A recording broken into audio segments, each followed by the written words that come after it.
A'udzubillahi minasyaitonirrajim. Bismillahirrahmanirrahim. Robbi a'udzubika min hamazati sayatin wa a'udzubika robbi ayahdurun. Robbi shrah li sadri wa yassir li amri wahlul 'uqdatam min lisani yafqahu qauli. Assalamualaikum warahmatullahi wabarakatuh. Salam sejahtera untuk kita semua. Rahayu, namaste, Om Swastiastu, Namo Buddhaya, salam kebajikan dan sehat untuk kita semua.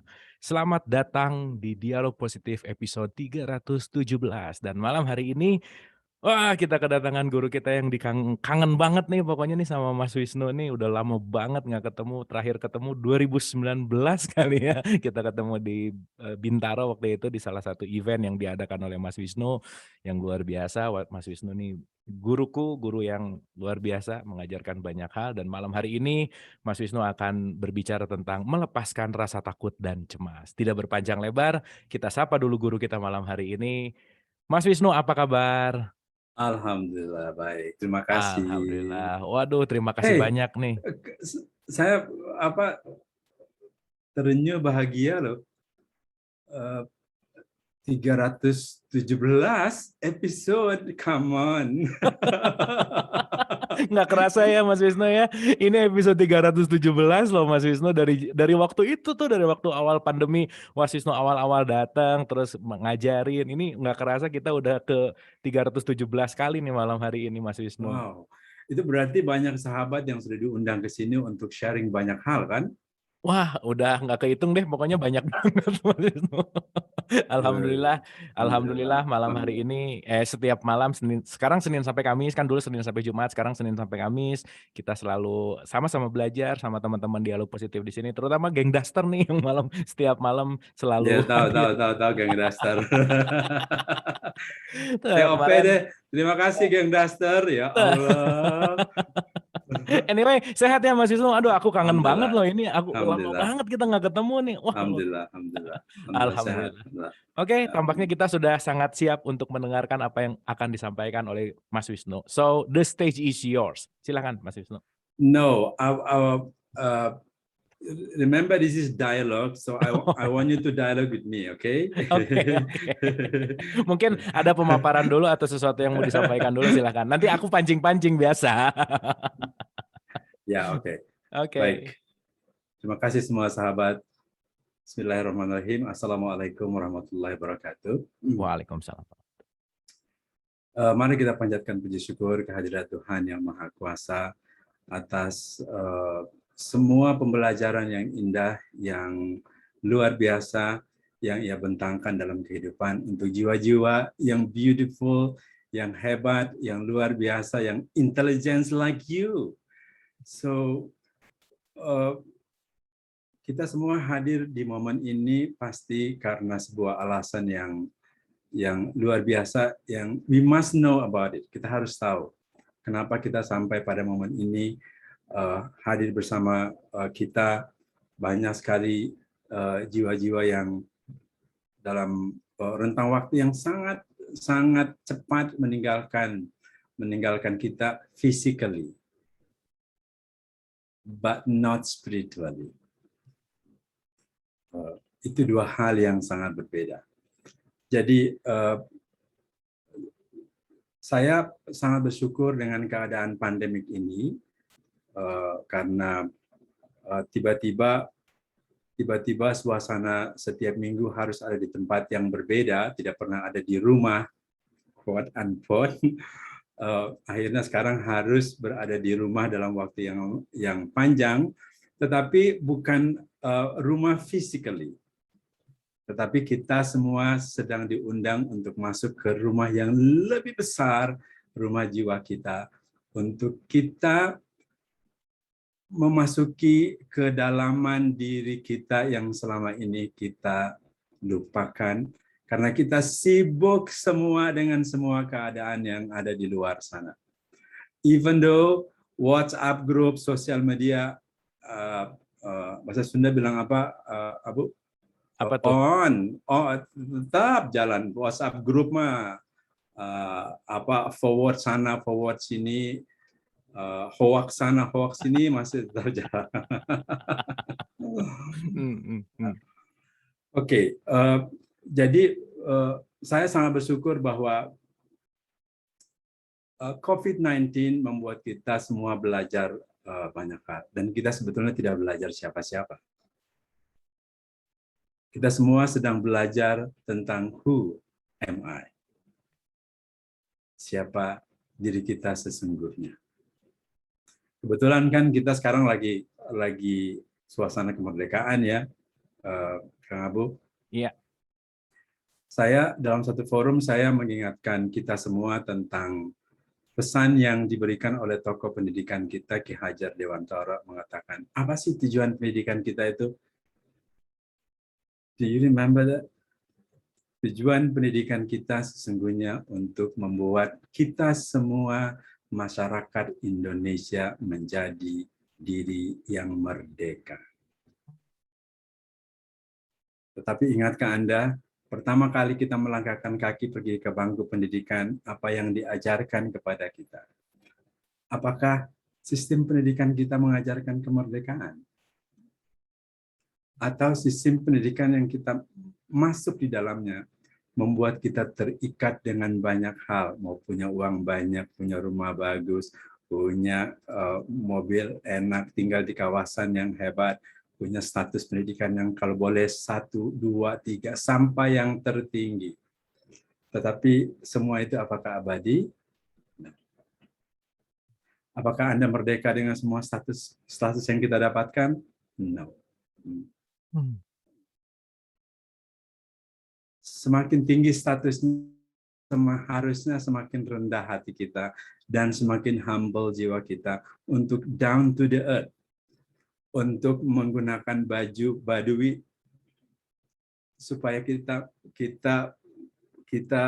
rata dengan tanah, karena bumi memang memerlukan kita untuk membuat Ibu Pertiwi menjadi bangga akan kehadiran kita. No other ways. Kita sudah terlalu lama membanggakan status, membanggakan semua warna kulit, bentuk mata, bentuk rambut.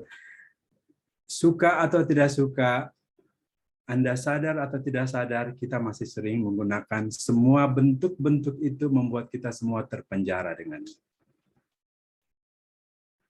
Dan hari ini kita mengatakan bahwa kita adalah orang yang merdeka. Itu hal pertama yang saya ingin sampaikan, Kang Abu. Yang kedua,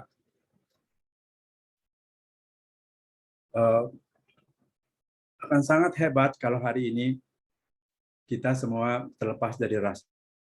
Sehebat-hebatnya kita semua, hari ini kita semua pasti terpapar rasa takut, rasa cemas, karena kematian itu begitu rentannya. Life is a very fragile. Saya mengatakan di dalam satu caption saya bahwa sejak tahun lalu seorang kawan sudah mengingatkan saya akan kata itu, tapi saya tidak terlalu ambil pusing dengan kata itu. Dan hari ini kita sendiri melihat bahwa orang-orang yang ada di lingkaran terdekat kita pergi meninggalkan kita begitu cepatnya. Dan membuat saya tidak ingin pergi ke belakang, tapi saya belajar banyak hal dari apa yang terjadi di masa lalu. Kang Abu, saya ingat dulu ketika saya menjadi semangat menulis buku Love and Fear,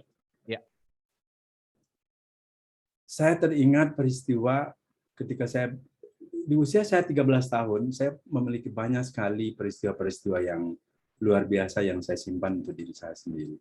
Dan ternyata usia-usia itu dialami oleh banyak orang, saya tidak sendiri, dan saya percaya sepercaya-percayanya bahwa banyak di antara kita yang ada di forum ini juga mengalami hal yang sama di usia 13 tahun, karena saya lihat dari banyak berapa penulis-penulis buku, mereka termasuk Hawkins. Hawkins have experience in 13 years old, kurang lebih hampir moralis sama seperti apa yang saya alami. Dan pada momen itu, saya ingin berbagi bersama Anda. Saya lupa bagaimana momen itu terjadi, tapi yang saya ingat, di usia itu saya sudah mengamalkan apa yang diajarkan oleh orang-orang tua kami tentang misalnya eh, sembunyikan ibadah yang kamu lakukan. Lalu saya selalu pergi ke masjid tanpa sepengetahuan orang 5 times a day.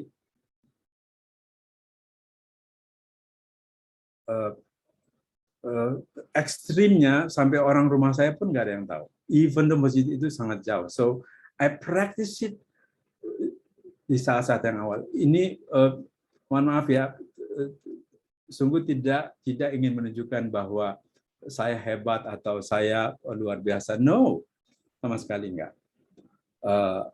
Bahkan di sekolah pun saya misalnya hatam kitab suci, mengamalkan wudhu, semua saya sudah amalkan, saya sudah lakukan. Pergi ke tempat ibadah itu harus di tempat yang berbeda. Pergi dari satu tempat, pulang harus di tempat yang berbeda. Ternyata semua pelajaran-pelajaran itu secara saintifik itu ada penjelasannya, dan sekarang saya paham. Dan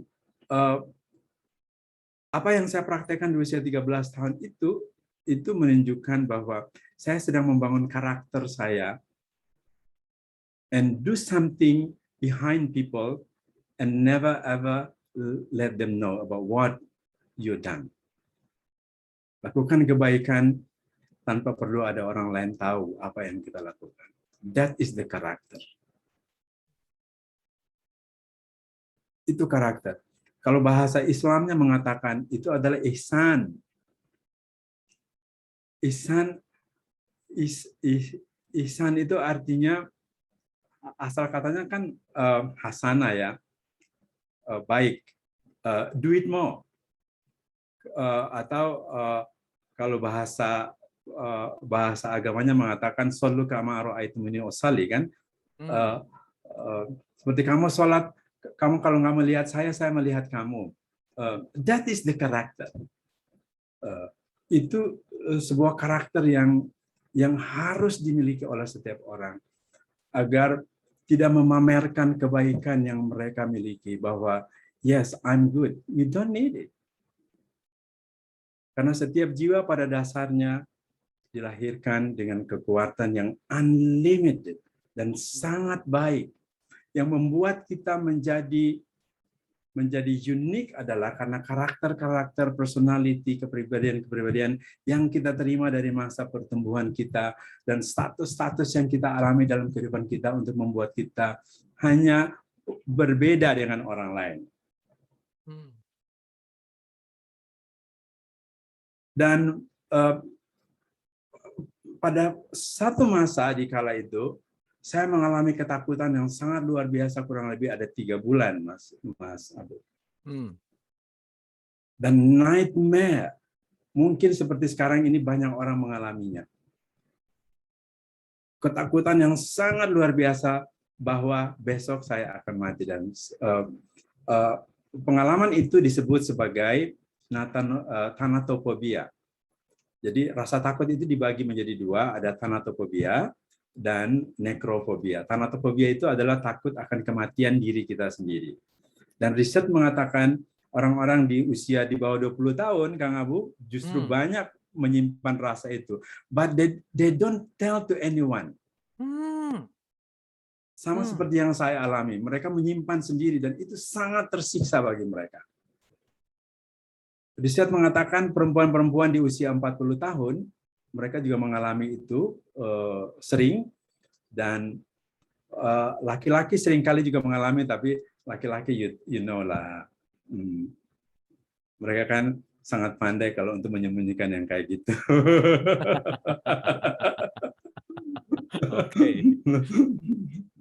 Karena mereka dipersiapkan oleh lingkungannya untuk selalu berani kan. Jadi, tetapi menyimpan rasa seperti itu sungguh sangat nggak sedap rasanya. Saya pernah mengalaminya, jadi saya tahu betul. Tidak tidur bermalam-malam itu sungguh sangat menyiksa. Jadi, bagaimana cara mengatasinya? Itu kan problemnya orang kan. Seingat waktu itu karena saya menyimpannya sendiri untuk diri saya selalu kalau udah sama sekali gelisah yang di luar kemampuan saya untuk mengendalikan, saya lari ke tempat ibu saya menyelinap masuk ke dalam pelukannya untuk saya mendapat pelukannya. And amazingly, setiap saat dapat pelukan ibu saya, itu rasa takutnya hilang perlahan-lahan. And down. Dan hilang. Di malam-malam lain ketika saya tidak mampu mengendalikan rasa takut saya nggak tahu apa yang terjadi, tetapi saya out of the body.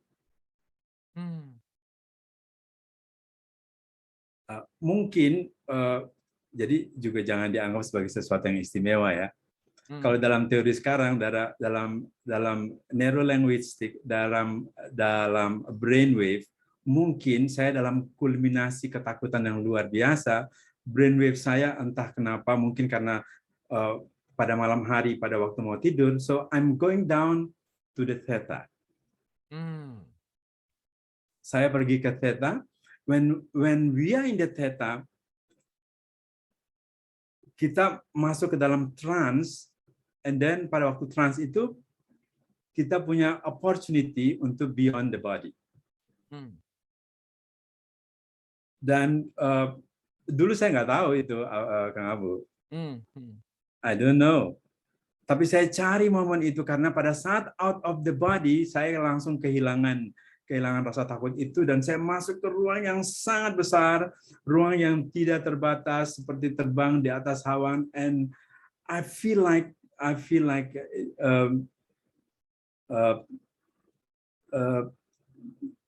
this is my soul.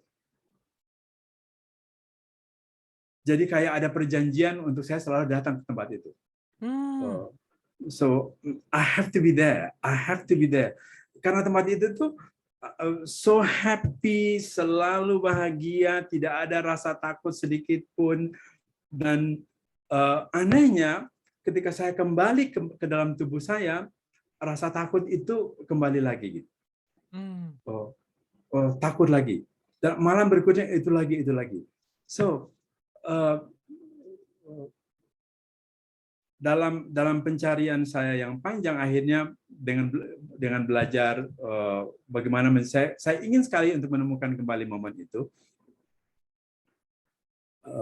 Tetapi bagi saya, momen ketakutan akan kematian itu adalah momen yang terbesar dalam kehidupan saya. Dan saya adalah orang yang ketika sudah belajar tentang sesuatu,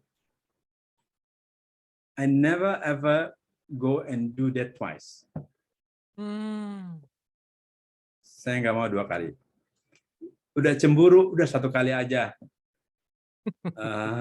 Nggak usah 2 kali. Saya pernah juga cemburu. Dan itu very stupid moment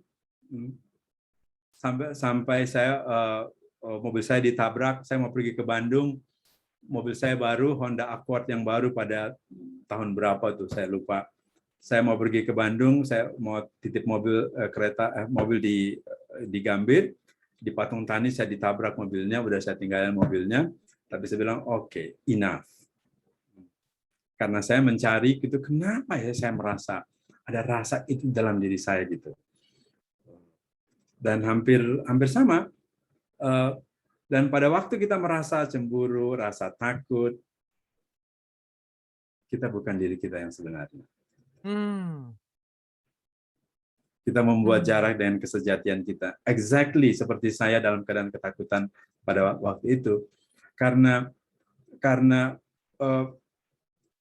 menjadi kita yang sebenarnya, menjadi jiwa yang pure, menjadi jiwa yang unlimited. Jiwa yang unlimited, yang tidak terbatas ini, dia tidak membatasi dirinya dengan physical body, dengan agama yang Anda miliki, dengan bangsa yang Anda miliki, dengan identity yang kita bangun. Yang kita bangun untuk membuat kita menjadi terbatas. Yes, of course. Kita harus punya pendidikan, kita harus punya rumah, kita harus punya. Tapi pada saat yang sama kan kita tahu bahwa itu semua bukan segalanya. Mereka akan kembali kepada asalnya, tetapi kita yang sebenarnya akan kembali kepada kesejatian diri kita sendiri. Itu sebabnya merasakan rasa seperti itu saya kira diperlukan oleh banyak jiwa saat ini, Kang Abu. Bagaimana caranya untuk orang bisa menyadarkan dirinya kembali untuk melepaskan? Because life is about letting go. Hidup ini adalah melepaskan, bukan mengambil. Dan setiap kali kita melepaskan, kita selalu menemukan hal-hal yang baru.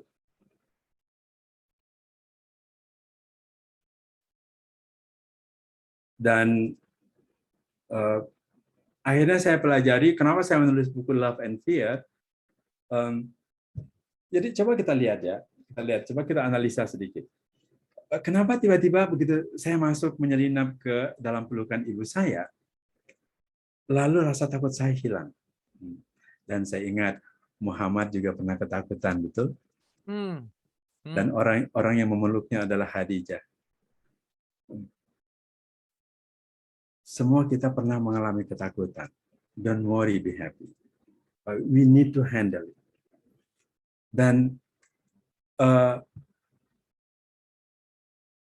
saya merasa bahwa yang saya alami dalam pelukan ibu saya by nature, naturally mentransform energinya dengan compassion-nya dia, dan saya bisa merasakan itu masuk ke dalam tubuh saya, dan kemudian saya merasa nyaman. Itu artinya kekuatan cinta kasih itu memiliki kemampuan untuk berinteraksi dengan jiwa kita, untuk menghandle semua energi-energi yang membuat kita takut dalam sel-sel dan saraf-saraf dalam tubuhnya kita. Dan itu yang saya alami di usia 13 tahun. Dan membuat saya terus mencari. Jadi, kalau Anda mengalami ketakutan, maka anak-anak mengalami ketakutan, ibu-ibu, peluklah mereka. Karena kita semua adalah lahir dari rahim semua ibu. Dan kita semua diberi makan oleh air susu ibu. Dan air susu ibu adalah hormon oksitosin, the hormone of love. Dan cinta seorang ibu kepada anak-anaknya seperti ASI, air susu ibu, definitely sangat tulus dan sangat ikhlas. Jadi tolong jangan beri perhatian kepada kepribadian, perilaku, suara, intonasi, cara ibunya kita berbicara, cara dia menaikkan tonasinya. Cara itu semua adalah karakter-karakter yang dibangun oleh lingkungannya. Tetapi di dalam hati dan jiwanya, naturally mereka sudah terhubung dengan anak-anaknya, unconditionally, effortlessly, semurni-murninya.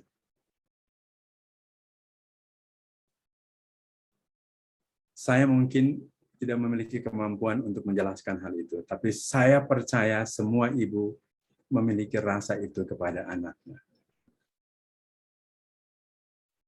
Dan kita laki-laki memang agak susah lah. Karena oksitosin bagi kaum laki-laki adalah sperma.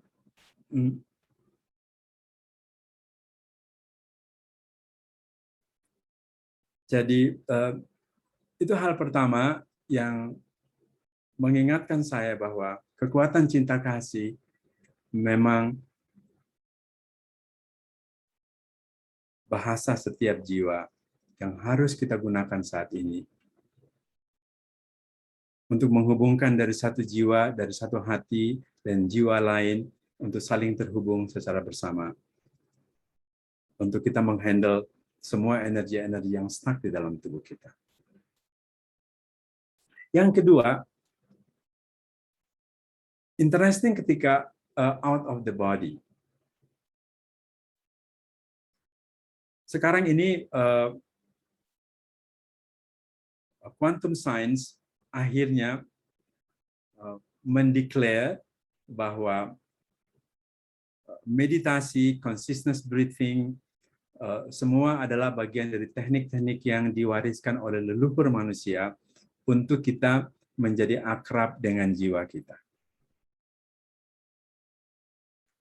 Persoalan kita semua adalah how to become familiar with our soul. Bagaimana caranya untuk kita menjadi akrab dengan jiwa kita.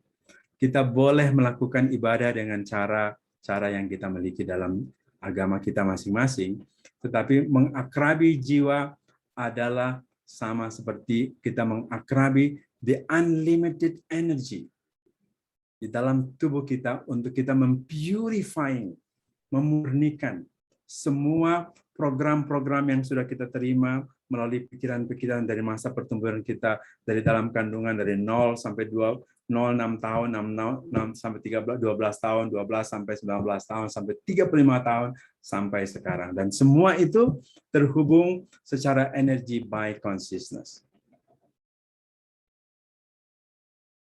Sekarang saya percaya bahwa di dialog positif banyak sahabat yang sudah sharing tentang kesadaran tinggi, kesadaran rendah, kesadaran whatever.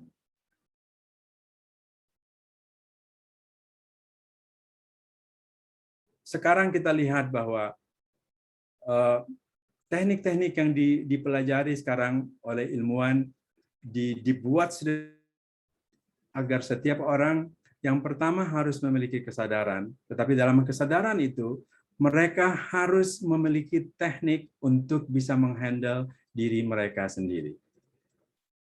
Karena perubahan tidak akan pernah terjadi pada orang lain baru kita. Kita yang berubah baru orang lain yang berubah. Dan perubahan tidak pernah terjadi di luar diri kita. Dia semua masuk dari dalam diri kita.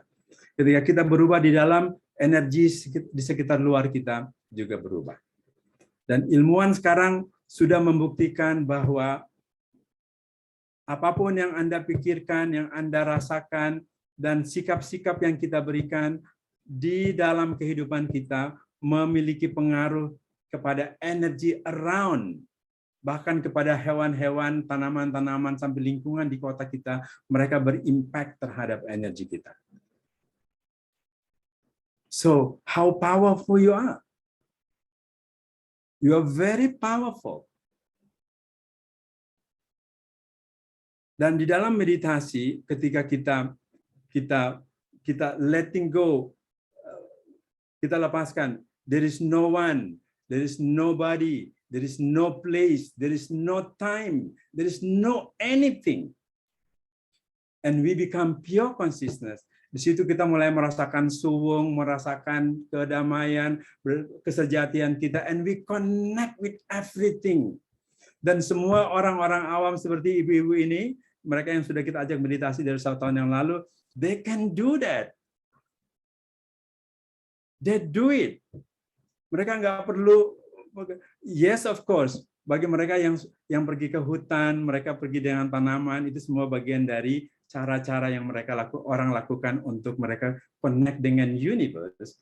Tetapi itu adalah bagian, sekarang the simplicity of how to become ourselves itu sudah menjadi sangat mudah dan dilakukan oleh setiap orang, bukan hanya di dialog positif. Around the globe, this is the time.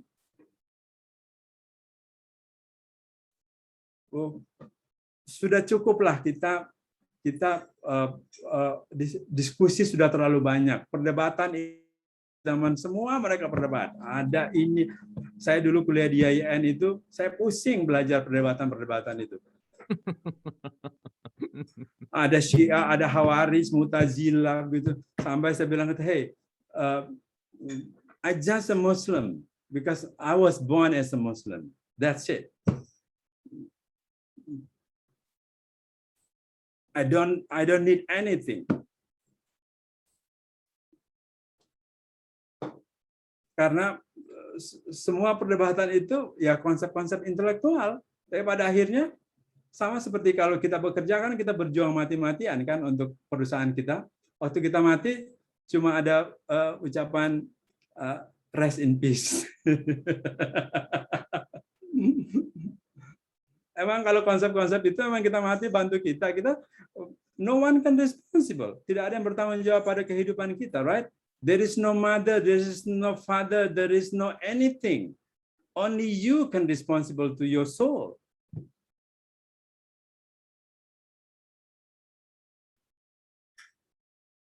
Itu sebabnya hal yang pertama yang sekarang kita sedang pelajari is the consciousness.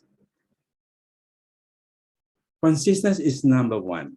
Orang mengatakan, Wisnu jangan pakai bahasa Inggris dong gitu. Enggak, saya mau pakai bahasa Inggris. Pakai aja itu, ya karena kita tuh rajin soul itu apa, ruh apa, ya oke, consciousness. Mohon maaf ya. Jadi, oke, saya suka cara Hawkins memberi perkenalkan. Kang Abu, can you move our body, tubuh kita bisa menggerakkan dirinya sendiri? Tubuh kita gitu? Ya.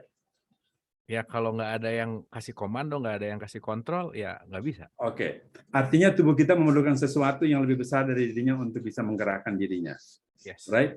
Yes. Apa itu yang besar itu? Ya kalau mau dilihat dari sumber, energi mungkin ya. Energi.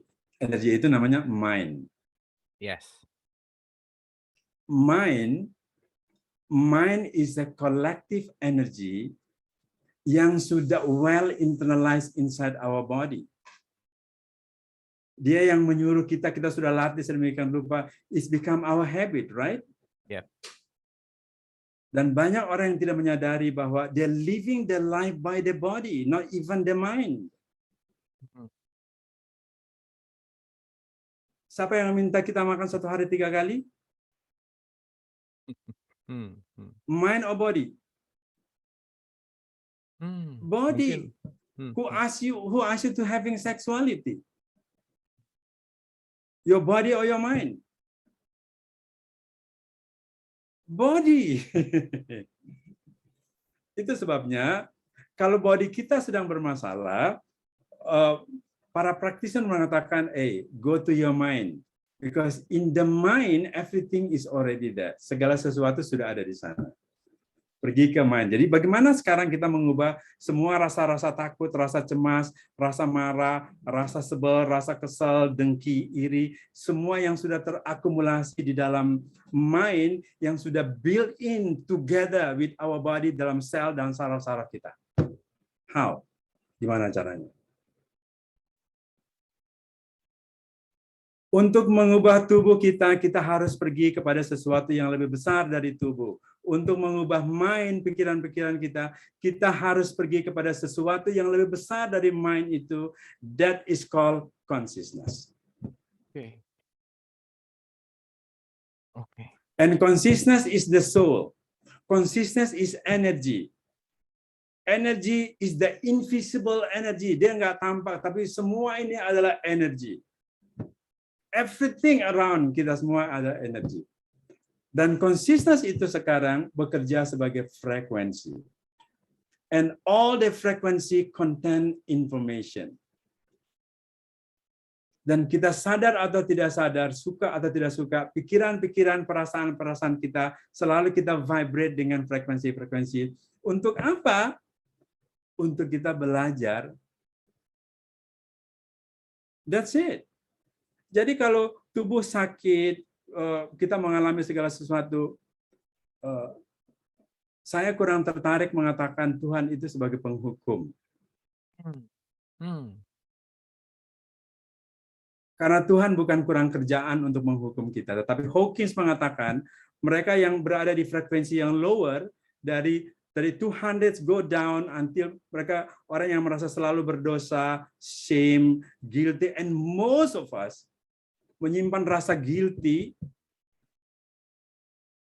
di inferiority energy di frekuensi-frekuensi energi yang rendah itu, memang kita menyimpannya untuk kita bersikap dengannya, dan kadang-kadang membuat kita lelah dengannya, and we don't know how to handle that. Bahkan sometimes we proud of it. Dan Hawkins mengatakan, kalau Anda terlalu bangga dengan diri Anda, terlalu merasa hebat dengan diri Anda, pasti Anda akan mudah untuk tidak menerima orang lain yang mungkin saja tidak sehebat diri Anda. Kalau Anda sering lari dengan gigi 4 dan kemudian ada orang lari dengan gigi 1, Anda pasti nightmare dengan mereka karena mereka lambat. And we try to change them.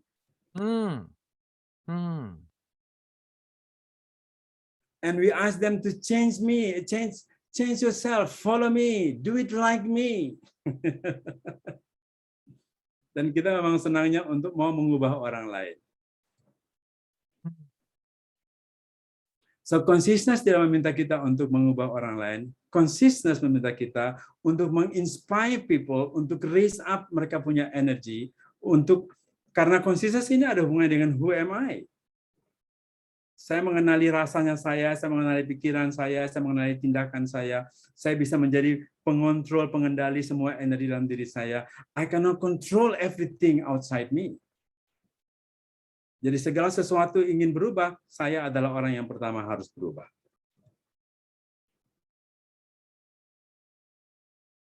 If I want to change my wife, I'm the one who must change. Check your feeling. Check your thought. Sebab kadang-kadang kalau kita ingin orang lain berubah, kita full of judgment, betul nggak? Dan sebetulnya yang membuat kita tidak suka itu adalah personalitinya mereka. Itu sebabnya pada saat I remember, saya ingat ya, pada saat saya ada out of the body, dan sekarang saya menemukannya dalam meditasi,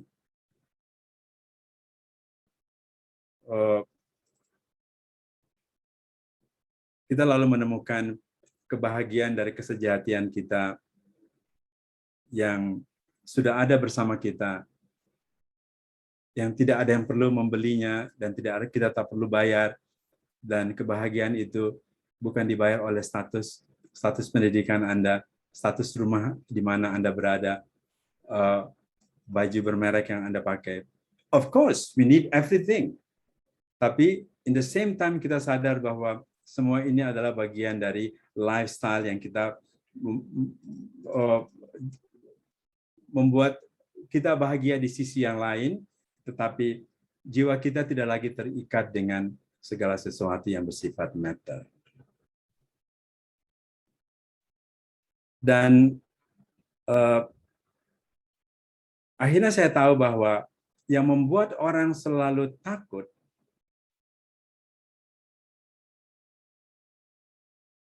karena keterikatan mereka dengan dunia fisik mereka.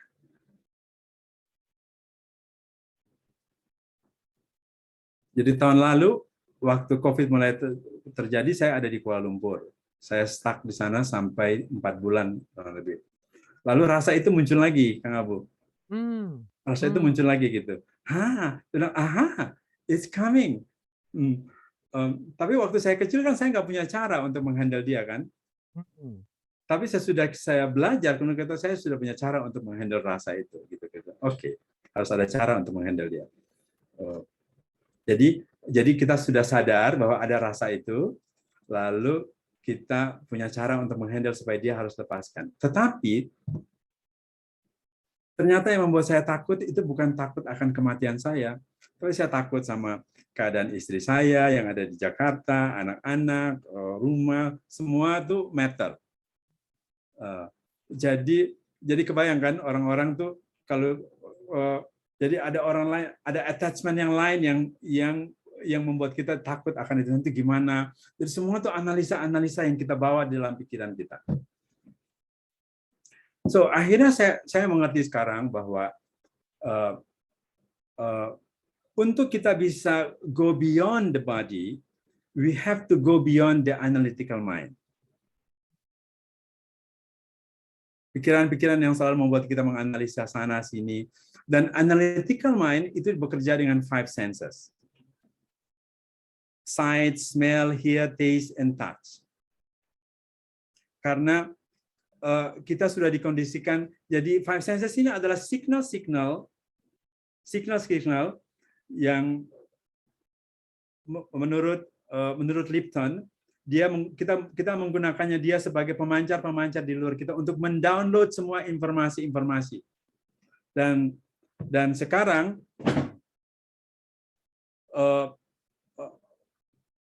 quantum teknik untuk kita pergi beyond out of the body, mereka mensimplify dengan memberi sebuah teknik yang disebut sebagai, dan itu by research,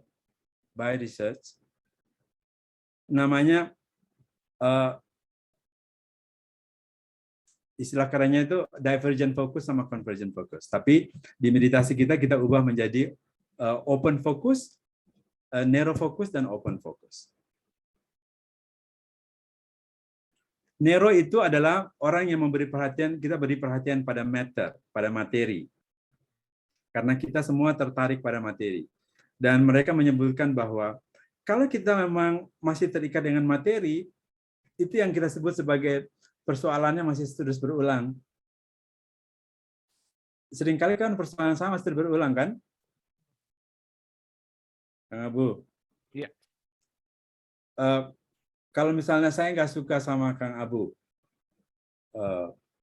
saya bisa handle, atau saya nggak bisa handle, rasa itu kan masih ada bersama saya. Tapi tiba-tiba rasa itu berpindah kepada seorang yang lain. Misalnya ada sahabat saya, ada Intan. Hai Intan, I love you.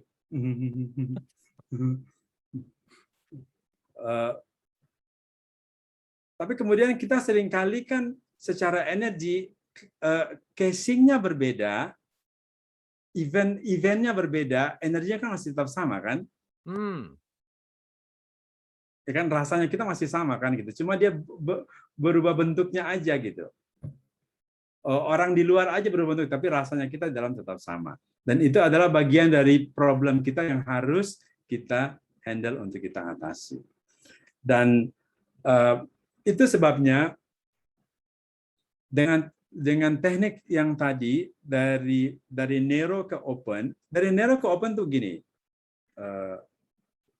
Pada waktu kita narrow, kita beri perhatian kepada matter yang selalu membuat kita terikat. Tapi pada waktu kita open, we pay attention to the energy, frequency, wave, dan gelombang-gelombang ini dia nggak lagi bekerja dengan pikiran, tapi dia bekerja dengan rasa. Dan rasa itulah yang kemudian meningkatkan, karena ilmuwan kuantum mengatakan bahwa dalam materi ini berapa persen energi, berapa persen matter, benda. Dalam satu materi ada 99,99% adalah energi. Yes. 0,0000% adalah matter, benda. Jadi kita lebih banyak beri perhatian kepada benda atau energi? Pada benda. Kepada bendanya yang kecil. Yes. Jadi once you get connect with the energy itu yang akan pergi dari one void to another void inside the body, yang diantaranya menggunakan five senses kita, mata, hidung, telinga kita, yang menyimpan semua informasi dan terkonek dengan seluruh energi sistem dalam tubuh kita. Dan mereka mengatakan, sekali kita terhubung dengan space dan kita ada di theta, and create a change, dan kita ada di pure consciousness out of the body, maka hanya dengan berada di kemurnian tubuh menjadi diri kita yang sejati. Pada saat kita menjadi diri kita yang sejati, tubuh akan melakukan perubahan dirinya bekerja sama dengan cosmic energy. Saya kasih contoh yang lain.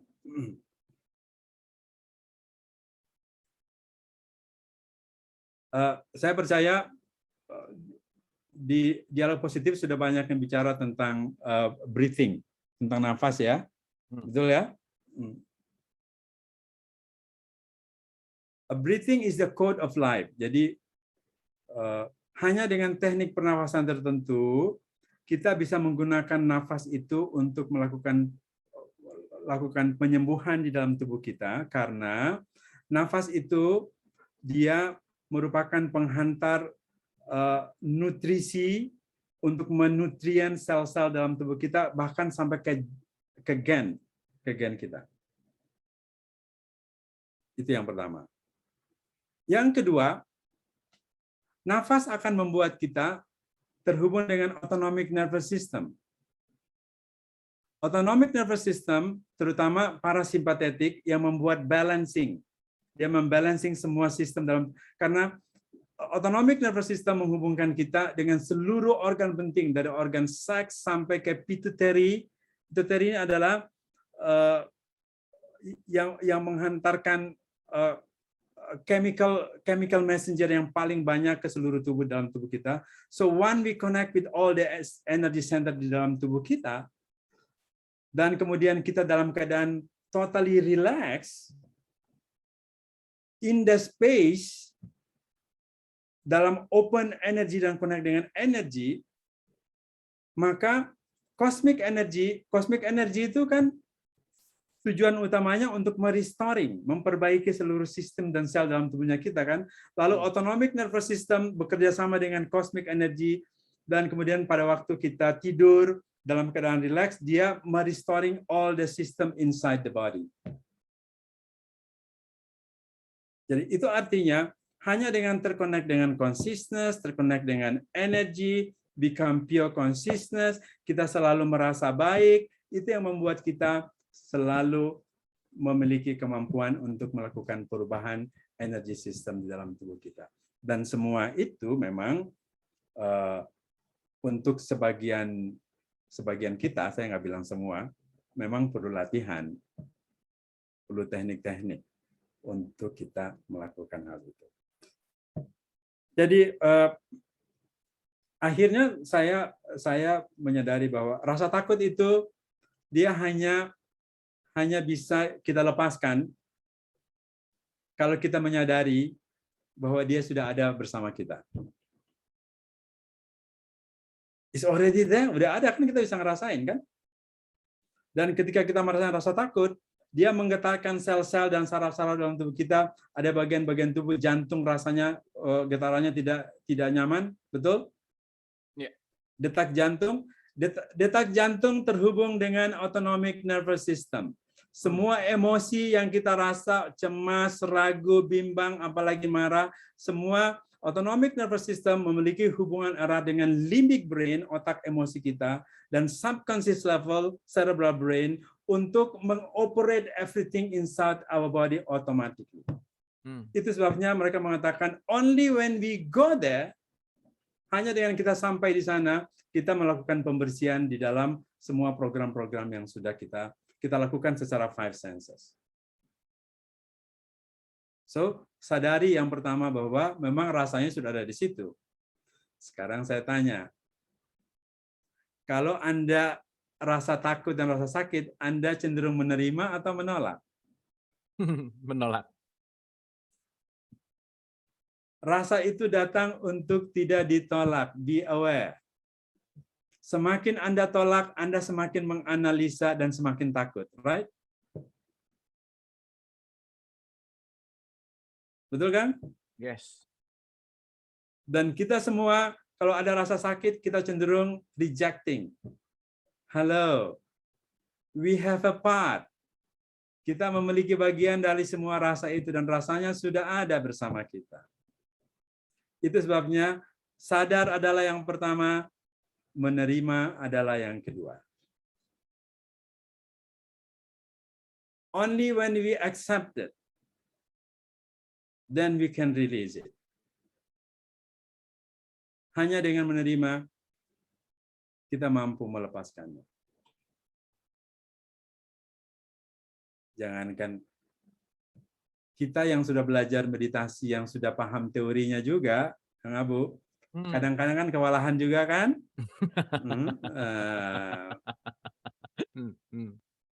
So we need a practice.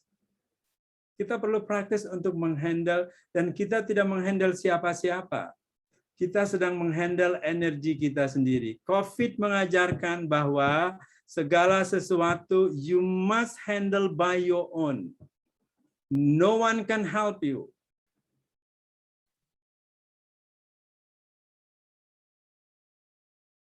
Saya punya keluarga di lingkaran terdekat saya meninggal bukan karena COVID, tapi karena tidak mampu dihandle oleh kalangan medis, karena semua orang nggak bisa menolong dan semua orang nggak bisa mendekati. Jatuh di kamar mandi nggak bisa lari ke IGD karena they don't know how. Mereka nggak ngerti bagaimana cara menghandle. Even bernapas saja mereka nggak ngerti bagaimana cara bernapas. Padahal mungkin sudah ikut dialog positif berkali-kali. Begitu event itu datang, panik itu adalah nomor satu. Dan pada waktu rasa itu datang, we keep analyzing it. What happened with me? Why? Okay, let's go down, accept it. Handle it first. Dan menurut pengalaman saya, amazingly, pada saat kita melakukan praktek-praktek semacam itu, kita bisa menghandle diri kita sebelum kita dihandle oleh para medik. Dan itu sangat membantu. Itu sangat membantu. Dan teknik-teknik pernapasan yang sekarang dilatih, misalnya loops dari pikiran dan perasaan itu sekarang juga sudah berubah.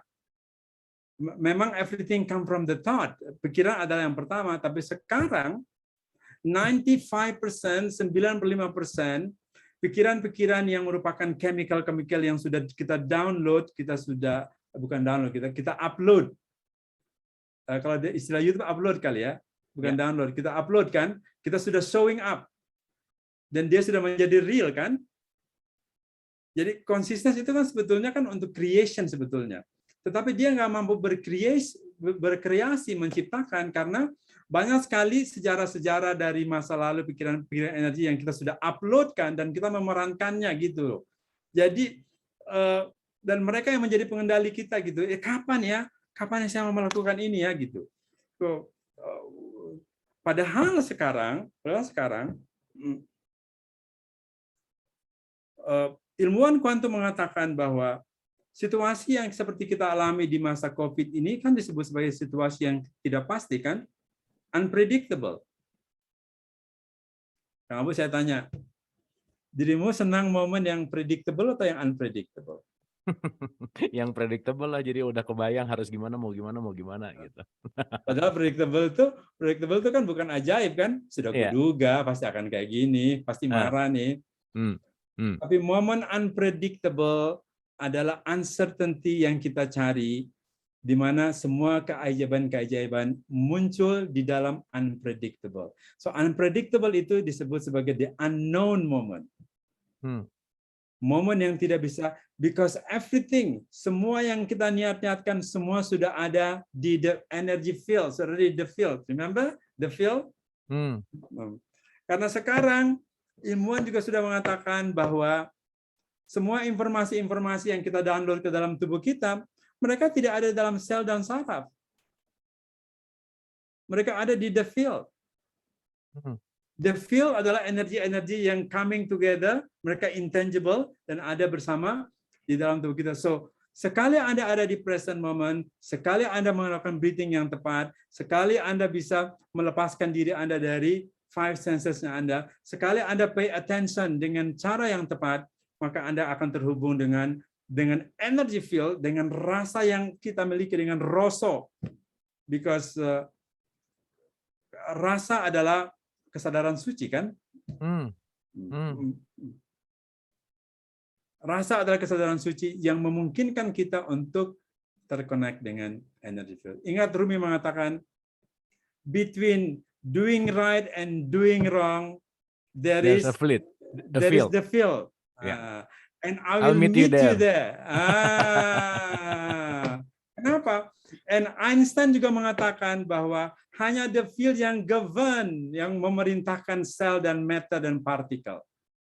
Kenapa dua orang hebat di masa lalu itu sudah membicarakan the field bertahun-tahun, dan hari ini ilmuwan membuktikannya dengan teknik-teknik yang harus kita pelajari.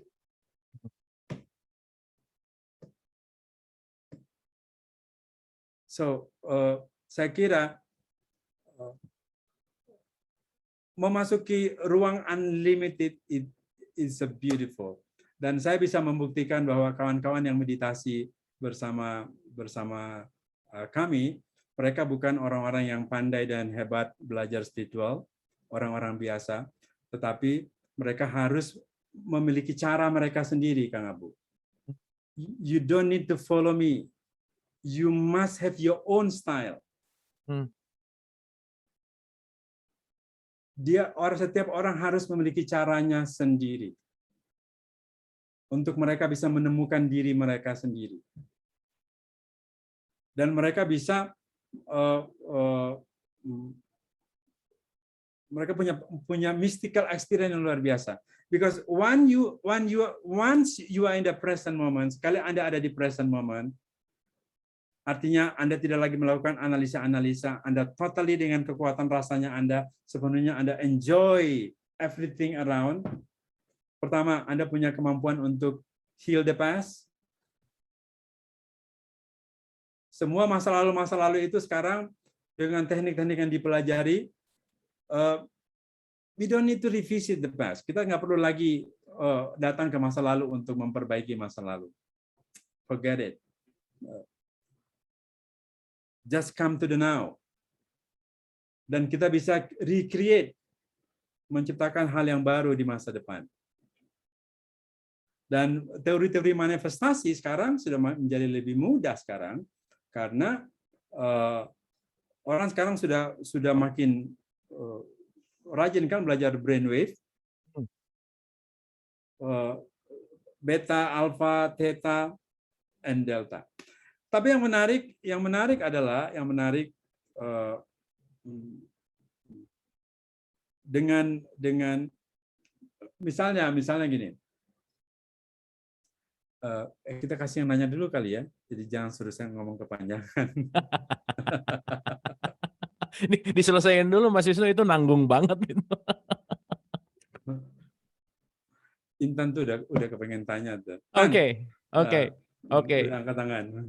Oke. Anyway, very impressive Mas Wisnu, so beautiful pemaparannya, dan banyak membuka gitu ya apa yang sudah kita pelajari. Jadi banyak membuka folder-folder yang benar-benar menajamkan dan bikin lebih kayak pakai mikroskop gitu ya. Jadi ngelihatnya lebih detail dan lebih tajam gitu. Terima kasih banyak Mas Wisnu dari pengalamannya dan seterusnya. Oke, teman-teman Ibu dan Bapak, kita akan sama-sama berdialog. Mungkin saya banyak pertanyaan juga sih, tapi ini udah ada yang raise hand, jadi kita ke teman-teman di YouTube, Instagram Live maupun di Zoom di Zoom sendiri juga silakan kalau ada yang mau raise hand atau chat ya silakan gitu ya. Oke, nanti kita akan pasti Intan mau tanya nih, Intan. Ya, oke. Kita ke Ibu Anca dulu sebelum ke Ibu Intan ya. Habis Ibu Anca baru ke Ibu Intan. Soalnya ini yang nomor 1 resen tadi Ibu Anca. Ya. Oke, kita ke Ibu Anca. Silakan Bu Anca.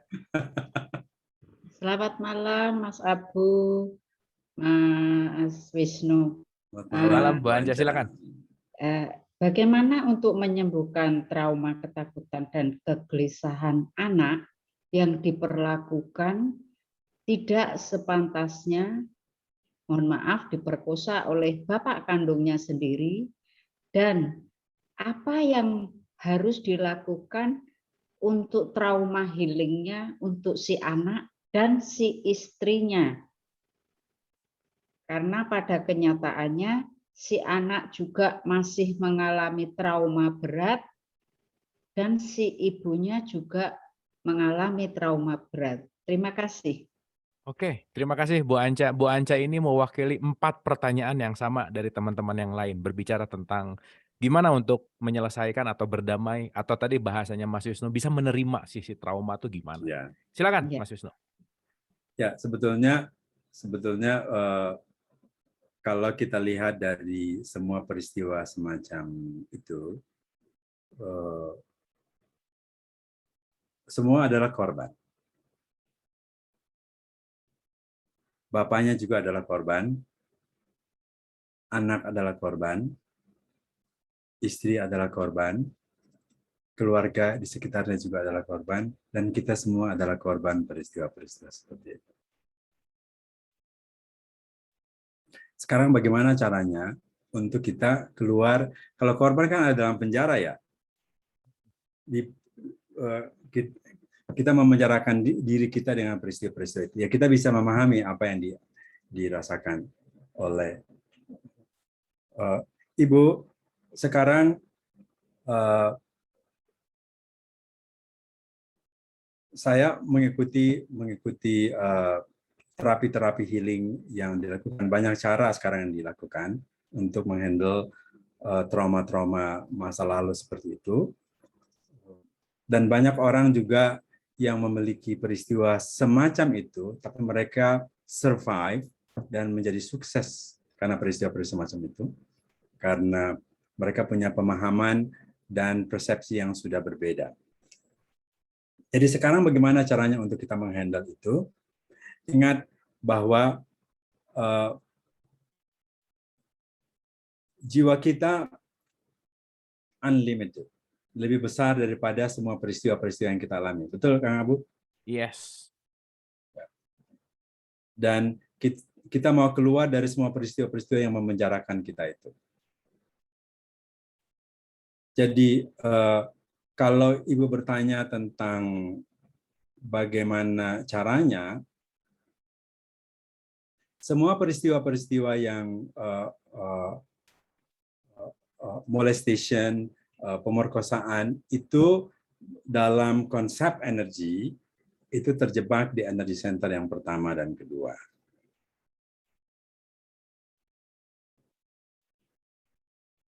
Dan itu bisa dilakukan dengan cara squishing. Sekarang kalau kawan-kawan baca buku Hawkins mengatakan bahwa semua energi-energi yang terjebak itu, mereka ada di lower frekuensi untuk selalu kita kembali lagi, mengingat lagi peristiwa itu, sehingga peristiwa itu sudah ada bersama kita dan membuat kita menjadi korban dari peristiwa itu. It's already nothing to do with everyone outside. Udah nggak ada hubungan lagi dengan orang yang ada di luar. Sekarang, bagaimana caranya untuk kita menghandle rasa itu, untuk kita lepaskan, untuk kita memerdekakan diri kita, supaya kita terbebas dari peristiwa-peristiwa yang sesungguhnya tidak kita kehendaki, tetapi dia sudah terjadi. Ya, saya kira banyak juga di antara kawan-kawan yang lain yang juga memiliki peristiwa yang sama. Saya juga punya pengalaman-pengalaman sama, tapi saya kenapa ya, mungkin karena peristiwa 13 tahun itu membuat saya belajar banyak hal, jadi saya tidak menganggap segala sesuatu itu harus membuat saya menjadi korban gitu. Jadi dengan teknik seperti itu, kita menyadari bahwa ada cara yang kita lakukan, Bu, untuk kemudian kita terima dan kita bisa melepaskan dan memberikan kekuatan cinta kasih untuk kita sekarang kita sedang belajar untuk membuat kita tune in dengan frekuensi, dengan mencintai diri kita lebih banyak. Ya, Bu. Berikan energi cinta kasih lebih banyak kepada diri kita. Hanya dengan memberikan energi cinta kasih lebih banyak kepada diri kita, maka kita bisa menepikan energi-energi yang datang dari masa lalu yang berusaha untuk mengendalikan kita. Yang kedua, kalau kita memiliki kekuatan cinta kasih, maka kita akan dengan mudah untuk menerima. Karena menerima itu adalah bagian dari cinta kasih, Kang Abu. And you know what?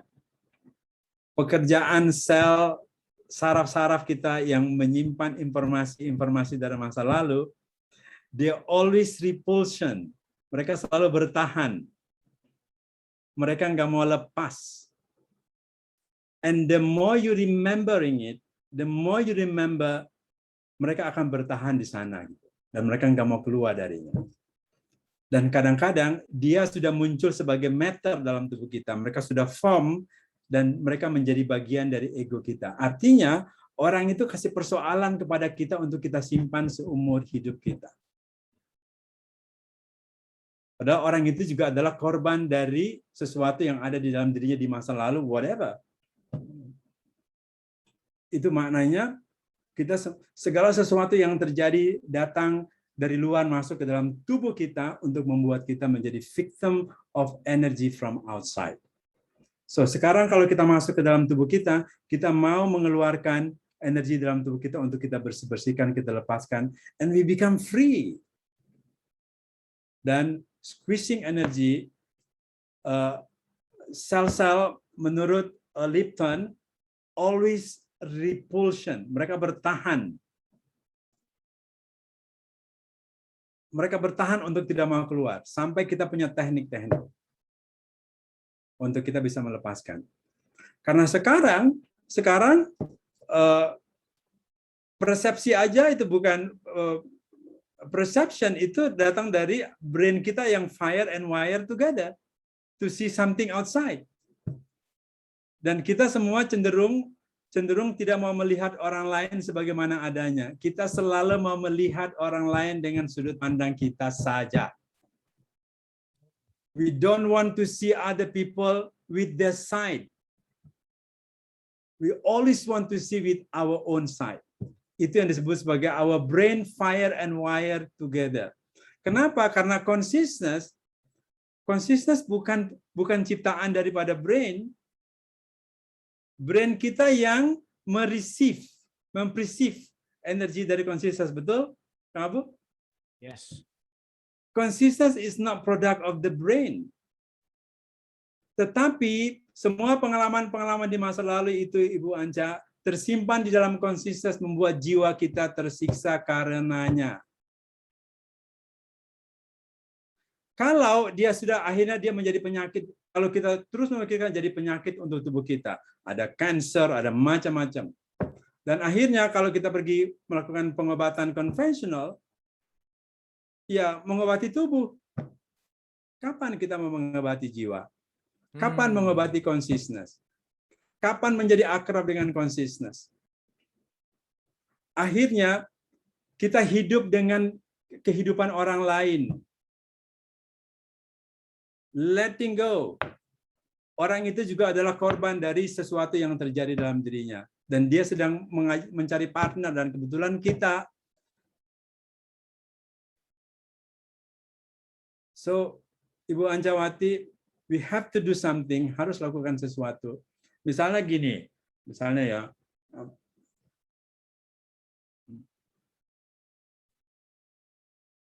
kita nggak bisa bilang juga bahwa udah lupain aja, nggak bisa. Itu memori, dan memori itu adalah sel. Dan sel itu bekerja dengan saraf-saraf, dan sel-sel itu bekerja sama loh, jangan lupa.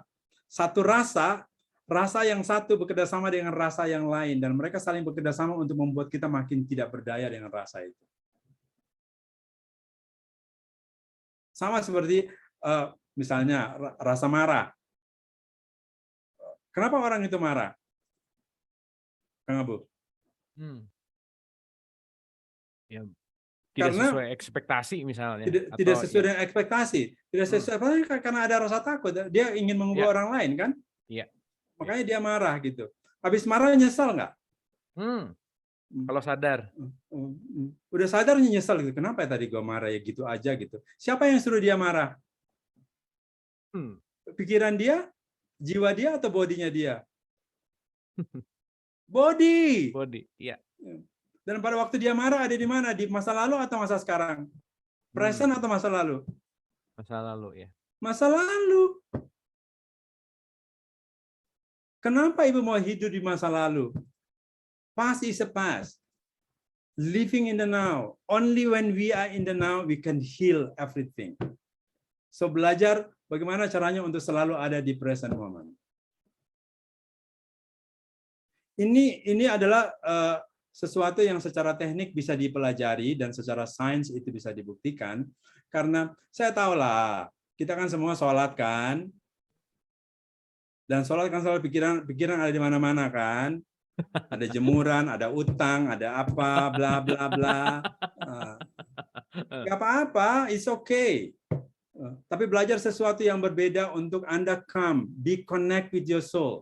Semua ritual yang diajarkan dalam agama-agama untuk membuat kita akrab dengan jiwa, right? Yes. So kalau Anda beragama tapi nggak akrab dengan jiwa dan personalitinya masih selalu dengan personality yang lama, how can you say that? And you familiar with your soul?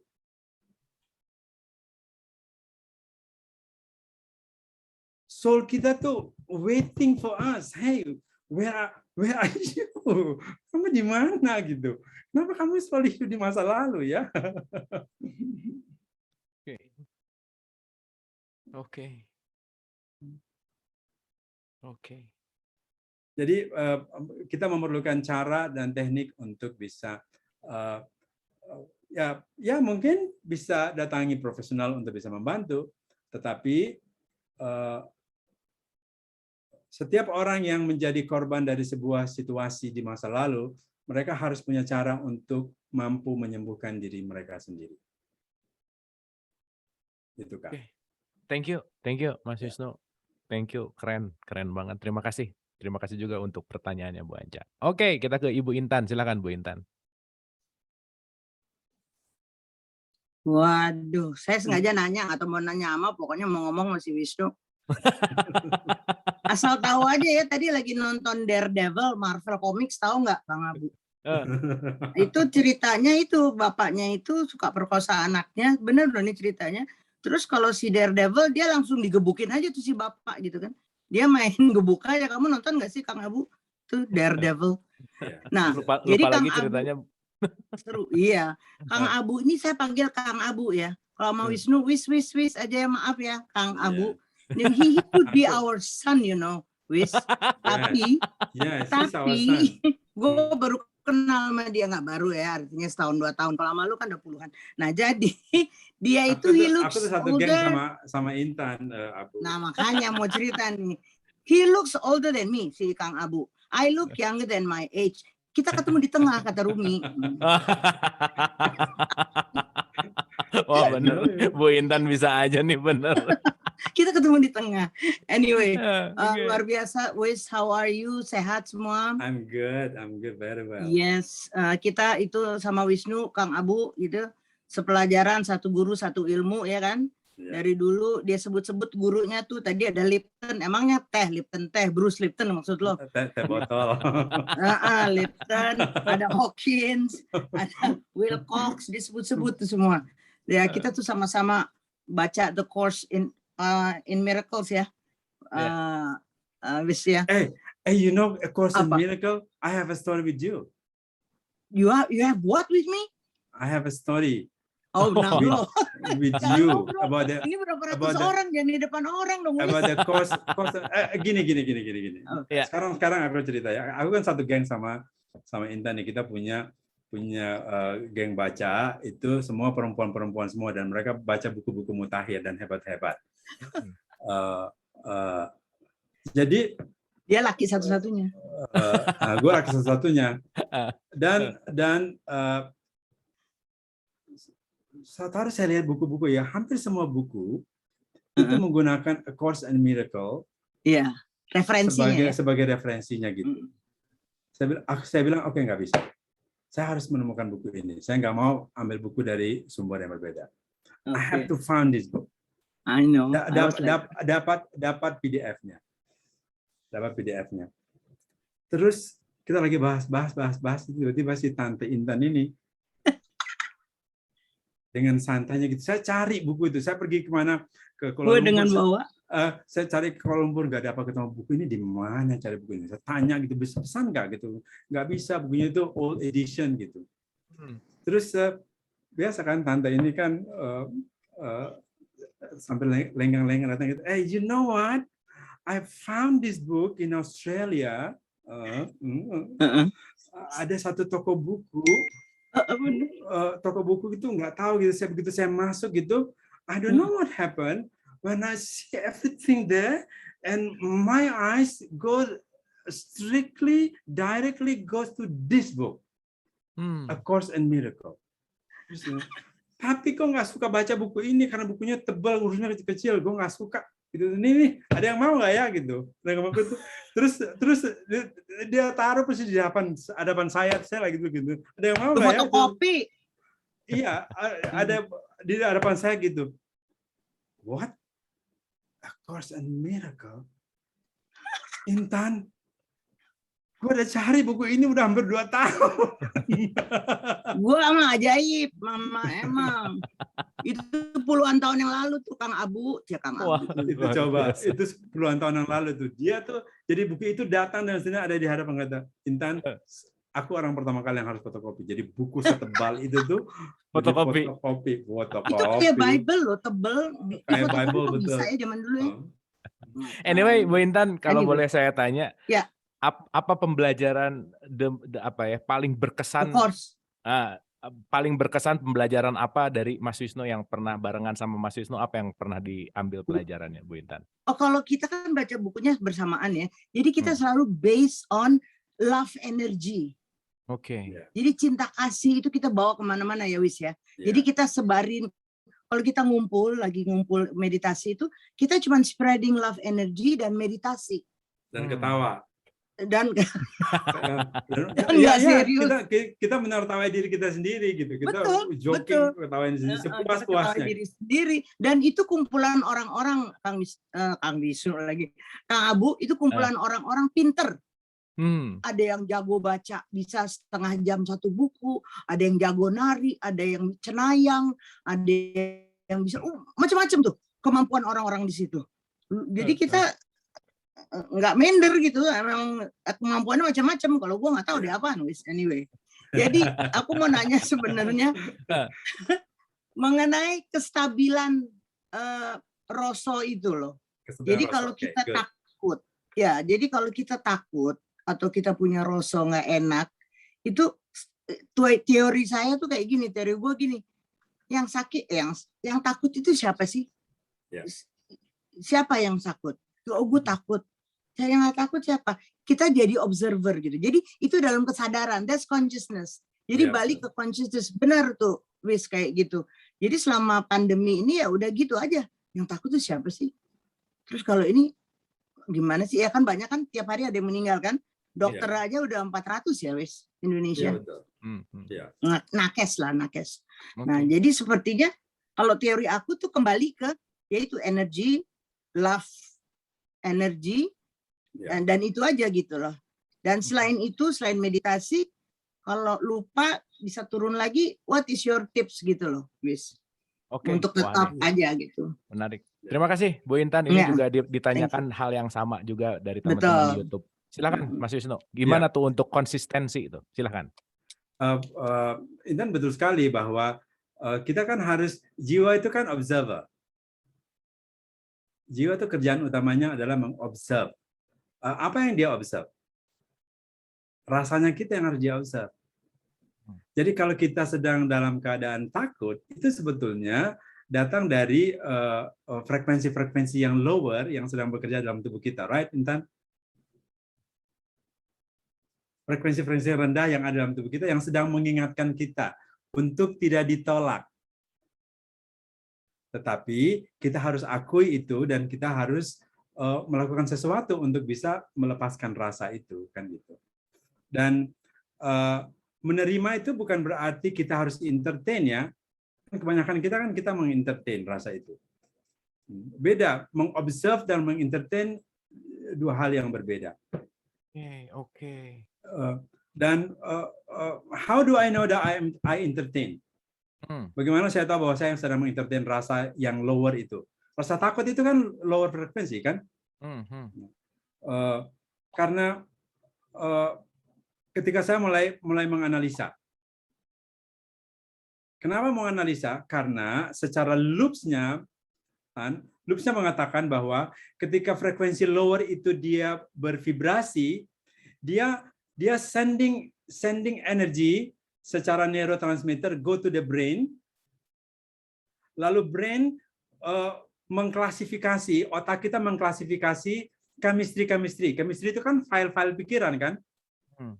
Apa nih ada hubungan yang file pikirannya? Intan dengan misalnya kalau istri saya lagi dalam keadaan sakit, apa nih yang dia pikirin ini? Oh nanti kayak gini gimana? Nanti kayak gini gimana? Nanti gimana? Jadi pikiran-pikiran itu muncul semuanya gitu. Nah pada saat itu memang bagi beberapa orang mereka sulit untuk bisa menjawab pertanyaanmu yang pertama tadi. Ini siapa nih yang takut? Jadi di situ ada peristiwa Intan is right, Intan was right karena dia bekerja dengan jiwa untuk mengobserve, lalu kemudian dia terima, dia lepaskan. Tapi oleh sebagian orang, ketika rasa itu sudah menyentuh bagian sel-sel dan biasanya rasa frekuensi yang rendah itu diikuti dengan rasa tubuh yang tidak nyaman, kan, right? Dan rasa tubuh yang tidak nyaman itu sekarang adalah indikasi untuk ya udah, tubuh itu kan selalu memberi pesan gitu. You just go there. Dia sedang meminta perhatian untuk you have to do. Kenapa begitu? Karena semua rasa, semua emosi, semua energi dalam itu selalu menggunakan tubuh untuk dia mengexperience-kan energi. So, body kita adalah, body itu merupakan sarana untuk consciousness kita mengexperience-kan the beautiful of life. Tetapi energi-energi yang lower itu juga ada di dalamnya. Jadi jangan ditolak kalau mereka datang. Just accept them. Mereka nggak ganggu kok. Mereka hanya mau kata, hey, ini ada lo sama lo loh, gitu. Nah, tapi kadang-kadang kita takut juga gitu. Waduh, misalnya datang ke saya misalnya gitu. Datang gitu, kita rasa takut datang. Lu ya ngajarin meditasi tapi punya rasa takut. Analisa. Sama takut nggak? Sama takut karena takut dikatain oleh orang gitu. Yeah. Lu ya ngajarin orang meditasi nanti mati juga. Memang semua orang mati kok. Jadi itu semua adalah bagian-bagian dari energi yang kita gunakan dari luar untuk mempengaruhi kita dan membuat kita makin menganalisa. Sehingga kalau kita mulai hidup dengan jiwa dan kemudian kita menyadari rasa, that's why the second part yang the most important thing is feeling awareness, Intan. Feeling awareness. Nah, sekarang yang kita latih adalah misalnya gini, Kang. Kalau selama ini kita terhubung dengan tubuh kita dengan rasa yang tidak nyaman dengan frekuensi yang lower, saya ajak kawan-kawan untuk please familiar with your body. Sentuh tubuhnya Anda dan berinteraksi dengan mereka. Dan bawalah rasa. Jangan bawa pikiran. Masuk ke dalam dirinya, lalu terkonek dengan jantung, terkonek dengan dada, terkonek. Kalau rasa itu datang, ajak rasanya untuk berinteraksi dengan mereka, dan rasa itu kita sebut sebagai rasa baik. Karena semua jiwa adalah baik dan semua jiwa memiliki rasa yang baik. So, pada waktu mereka buka hati, mereka mulai tersenyum, terkonek dengan oksitosin, dan bahkan the beat of the heart. Karena beat of the heart itu kan magnetic field. Detak jantung kita itu bisa diukur bahkan puluhan kilometer keluar dari tubuhnya kita.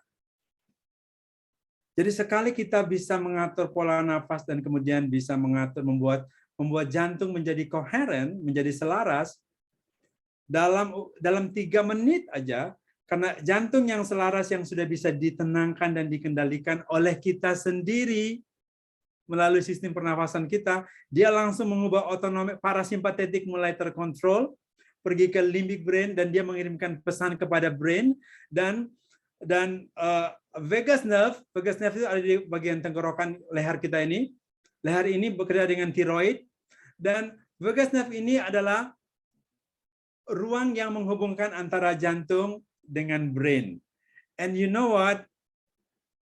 Jantung dengan otak kita itu berkomunikasi setiap hari naturally. without we realizing it. Mereka sudah berkomunikasi setiap hari dan jantung mengirimkan pesan kepada brain 60,000 times more than the brain to the heart. Dan jantung adalah organ yang pertama kali terbentuk sebelum brain.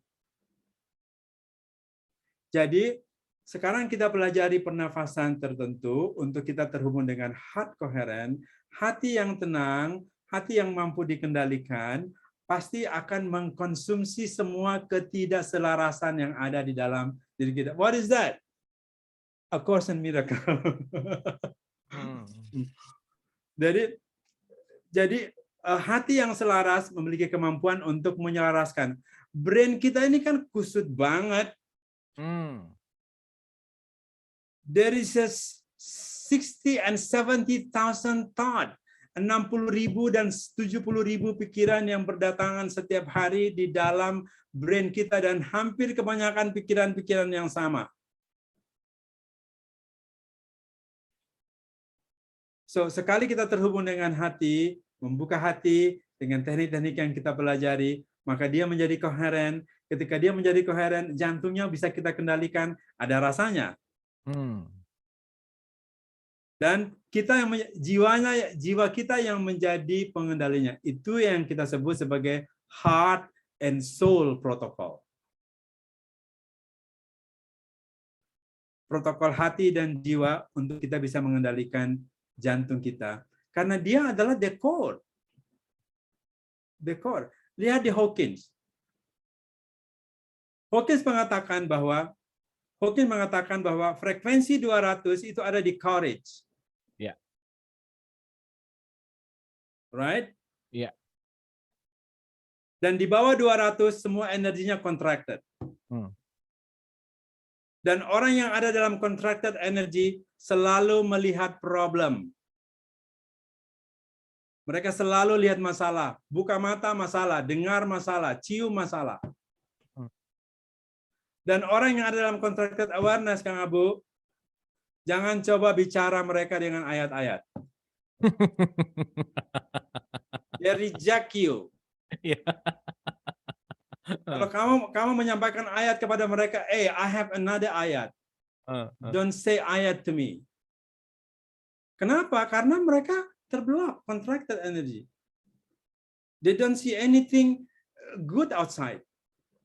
Karena mereka mau bertahan dengan energi, dan itu dikendalikan oleh self egonya mereka yang dikendalikan oleh sel-sel dan saraf mereka sendiri. Oke. Dan bagi mereka, kata Hawkins, bagi mereka, menurut Hawkins, Tuhan bagi mereka adalah seorang penghukum. Nggak ada Tuhan yang maha kasih sayang, menyayangi semua jiwa, itu nggak ada dalam konsepnya mereka. Oke.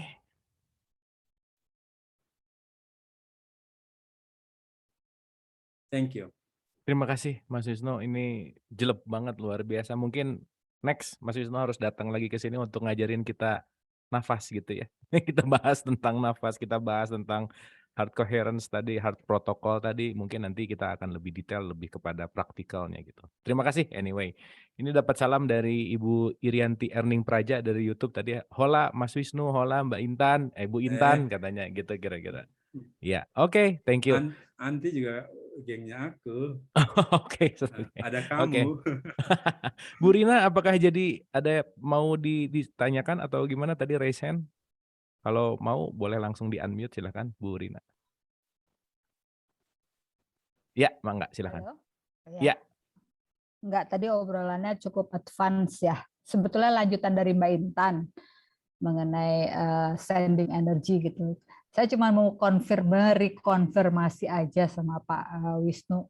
Kalau misalnya saya sih mau turun ke basic lagi ya, turun ke basic dulu.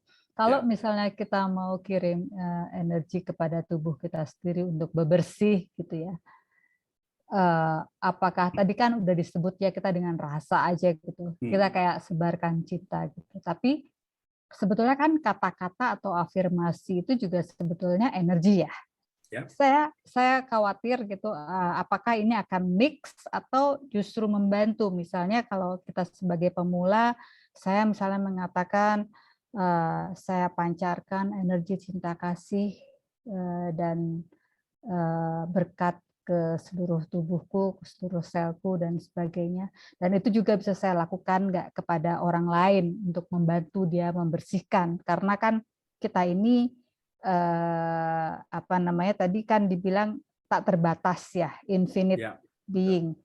Itu pertanyaan yang pertama. Yang kedua, kalau kita mau masuk ke zona infinite tadi ya, kita mau masuk ke zona infinite yang katanya space-nya itu akan lebih besar dan ya disitulah kita akan mendapatkan semuanya. Itu tadi dikatakan bahwa kita sebaiknya masuk ke zona theta gitu ya. Ya. Selama ini saya taunya zona alfa gitu, karena kalau zona theta itu saya suka ketiduran gitu. Nah kata orang malah kalau ketiduran malah bagus katanya. Berarti kamu sudah masuk ke space itu. Itu aja pertanyaan saya. Terima kasih. Oke, terima kasih Bu Rina. Ini praktikal banget dan benar-benar ini maksudnya common gitu. Pertanyaan yang Good. kasus yang common sekali. Silakan Mas Wisnu. Semua afirmasi yang kita lakukan itu benar adanya, sangat bagus. Itu simplicity dari afirmasi-afirmasi positif yang kita lakukan. Tetapi beberapa referensi mengatakan afirmasi-afirmasi itu bekerja dengan superconscious mind.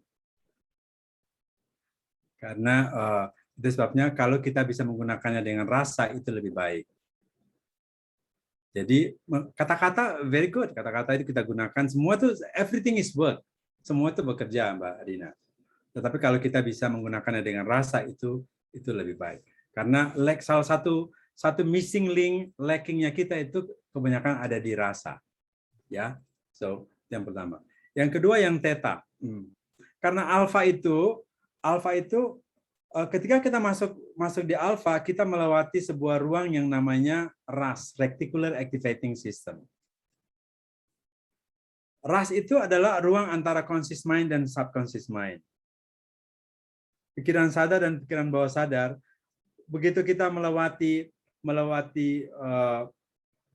RAS, Reticular Activating System, kita masuk ke alpha moment. Alpha moment itu salah satu cirinya kita dalam keadaan relax. But sometimes in the relaxed moment we still analyze. Masih ada analyzing. Masih ada analyzing, Mbak Rina. Oke. Dan dalam keadaan theta itu adalah keadaan di mana kita mau tidur, mau masuk ke dalam delta tapi kita masih tetap terjaga and be aware about it.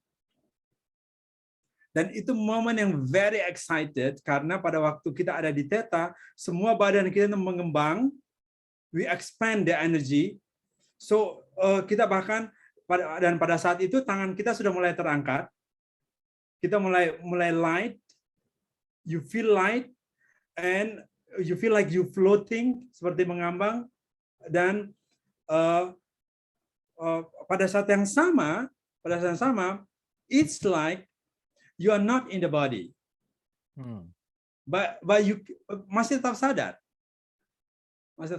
dan itu momen yang very excellent. Semua kawan yang ada di situ mereka tuh, waduh, kepengen lagi,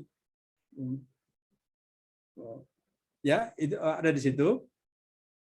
Dan momen itu yang disebut sebagai trance moment to give a suggestion. Dalam hipnoterapi, orang menggunakan momen itu untuk menghipnotize orang lain untuk mengubah masa lalunya mereka di the past.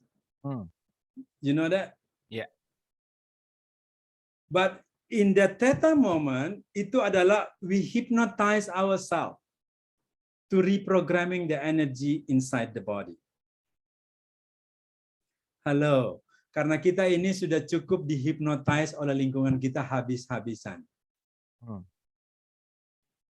Kita menghipnotize diri kita untuk dicintai oleh orang lain.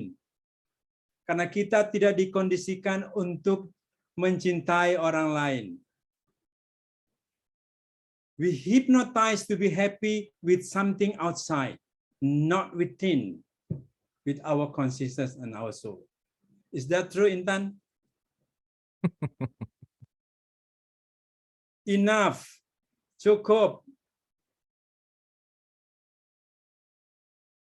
Kita sekarang belajar untuk memberi lebih banyak supaya kita mendapatkan lebih banyak. That is the principle. The more you give, the more you get. There is nothing less when you give it out. Tidak ada yang berkurang ketika kita memberikan rasa baik itu kepada orang lain.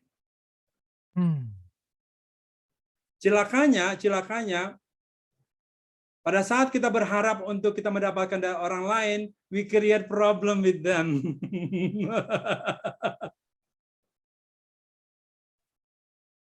Itu tadi yang saya maksud, berikanlah cinta seperti cinta seorang ibu dengan effortlessly tulus kepada anak-anak mereka. Tapi ketika anak-anak mulai menjadi dirinya, ibunya mulai pusing. So allow them to be themselves. Izinkan mereka untuk menjadi diri mereka. Bagi saya adalah sebuah kejahatan kalau kita tidak mengizinkan seseorang untuk menjadi dirinya sendiri.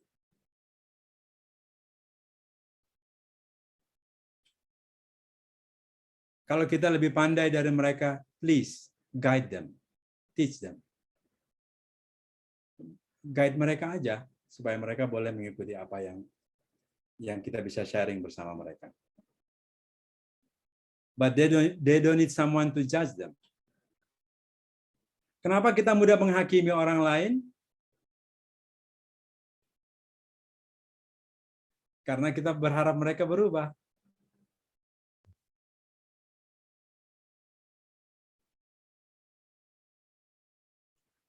Dan belajar dari mereka yang mati suri, mereka mengatakan bahwa sekali kita menjadi kesejatian diri kita, seluruh energi body kita akan bekerja automatically untuk menyembuhkan energi-energi dalam tubuhnya kita.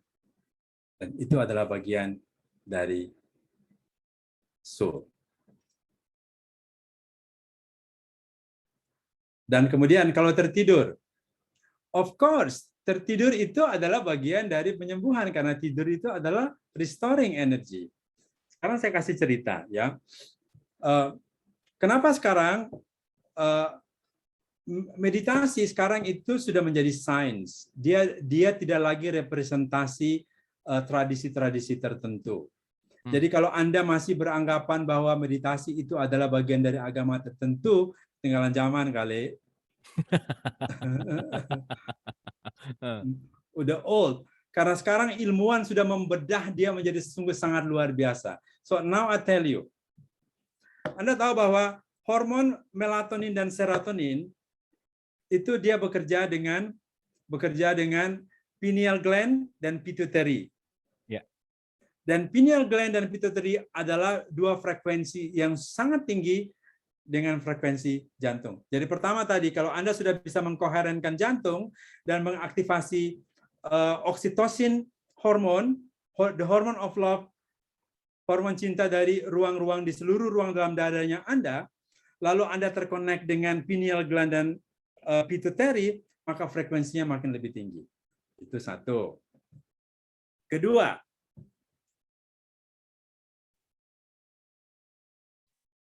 melatonin dan serotonin itu bekerja menurut hitungan matahari. Jadi ketika matahari mulai terbenam, itu serotoninnya mulai turun, melatoninnya mulai naik. Jadi ketika matahari terbenam, melatoninnya mulai naik gitu. Mulai naik sampai dia ada di peaknya pada pukul 12 sampai pukul jam 3 pagi. Sampai jam 4 pagi. Itu sebabnya saya dan Intan dulu bekerja di televisi, dan saya juga bekerja di radio. Peak hour kita pada malam hari, pada 7.30, pada saat itu Anda sedang relax. So all the programming from TV, go download automatically, because you are in the present, you are in the relaxed manner. Am I right, Intan? You have to be responsible.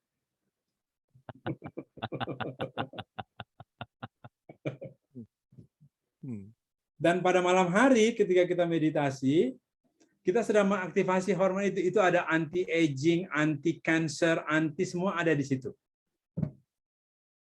Semua all the anti ada di melatonin. Dan ketika itu soalnya orang Muslim tahajud bangun jam 3 pagi itu adalah ketika melatoninnya lagi naik-naiknya, Kang Abu. Ya. Dan pada saat itu memang dia ada di peak. Dan begitu jam 4 pagi, Anda mulai bangun, matahari mulai terbit. Begitu matahari mulai terbit, serotoninnya mulai muncul. When serotonin come up, every problem come up. Lihat di sebelahnya, si ngorok ada di sebelah gue. Problem. Begitu kakek turun, pembantu, ini kenapa ini lampu belum nyala? Problem. Kenapa? Semua problem. Nah, itu serotonin. Itu sebabnya ilmuwan kantor mengatakan bahwa meditasi yang tepat sekarang, yang kita belajar sekarang adalah malam sebelum Anda tidur, kalau bangun tengah malam itu lebih baik sebelum melakukan aktivitas pagi hari, do something, meditate. Dengan teknik apapun yang Anda lakukan.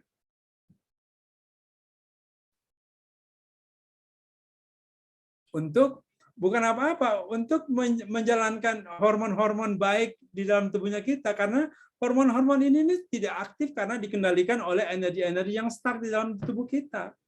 Oksitosin misalnya. Oksitosin itu bekerja dengan hormon of love. Itu Kang Abu. Jadi ada meditasi yang kita lakukan. Meditasi yang kita lakukan adalah setelah kita meditasi, kita tidur selama 15 menit. Mbak Rina. Why? Kenapa? Kenapa tidur, Mbak Rina?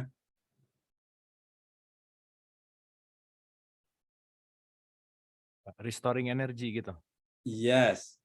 Kenapa kita tidur? Pada saat kita dalam keadaan theta dan saat semua energi sistem sedang terbuka dan autonomic nervous system yang bekerja untuk membalanskan seluruh energi ke seluruh organ-organ penting dalam tubuh kita, dia mengubah atom, mengubah sel, mengubah molekul, mengubah tisu, mengubah sistem, mengembalikan sistem kepada semesta, dan dia bekerja dengan cosmic energy, energi ilahi semesta raya ini. Tujuannya adalah energi ilahi ini memang pada malam hari, pada waktu kita tidur, dia memang bekerja untuk memperbaiki seluruh sistem dalam tubuhnya kita. Jadi please, tidurnya itu tidur, jangan mikir. Kalau tidur mikir, ya sama aja blok, dia nggak kerja apa-apa. Karena there is no stuckness in the universe. Tidak ada yang stuck di alam semesta ini, right? Everything is flow. Semua itu mengalir. Yang membuat energi dalam body kita ini stuck apa? Our thought. Rasa takut yang sedang kita bicarakan ya adalah hasil kreasi pikiran kita sendiri.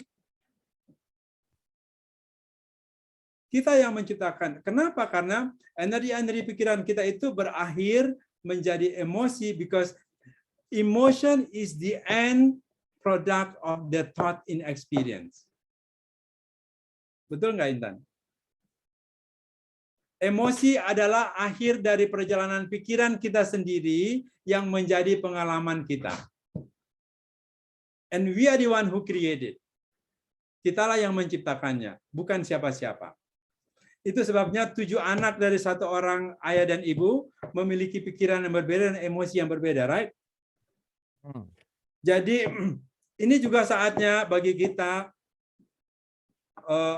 sekarang sudah tidak lagi masanya, bagi Anda yang lahir dari keluarga Cancer, Anda harus kena Cancer. That is the old fashion.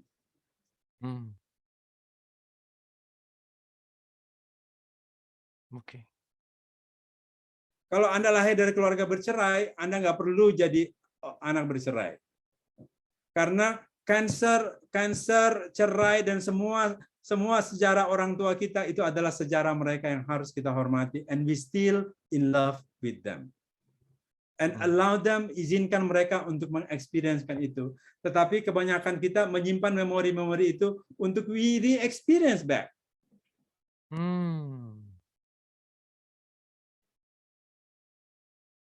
Kenapa? Karena sel-sel kita sudah menerima itu dan menunggu momennya untuk kita pada saat kita dalam keadaan lelah, kita capek dan kita stressful, and they keep coming.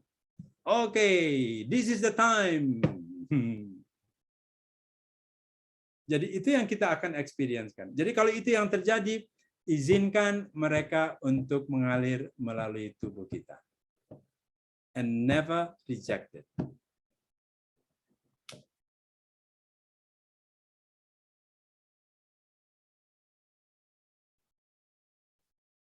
Thank you, Mas Gitu Wisnu. kan. Luar biasa, mantap. Ini sebetulnya udah overtime, tapi ada Ibu Dini.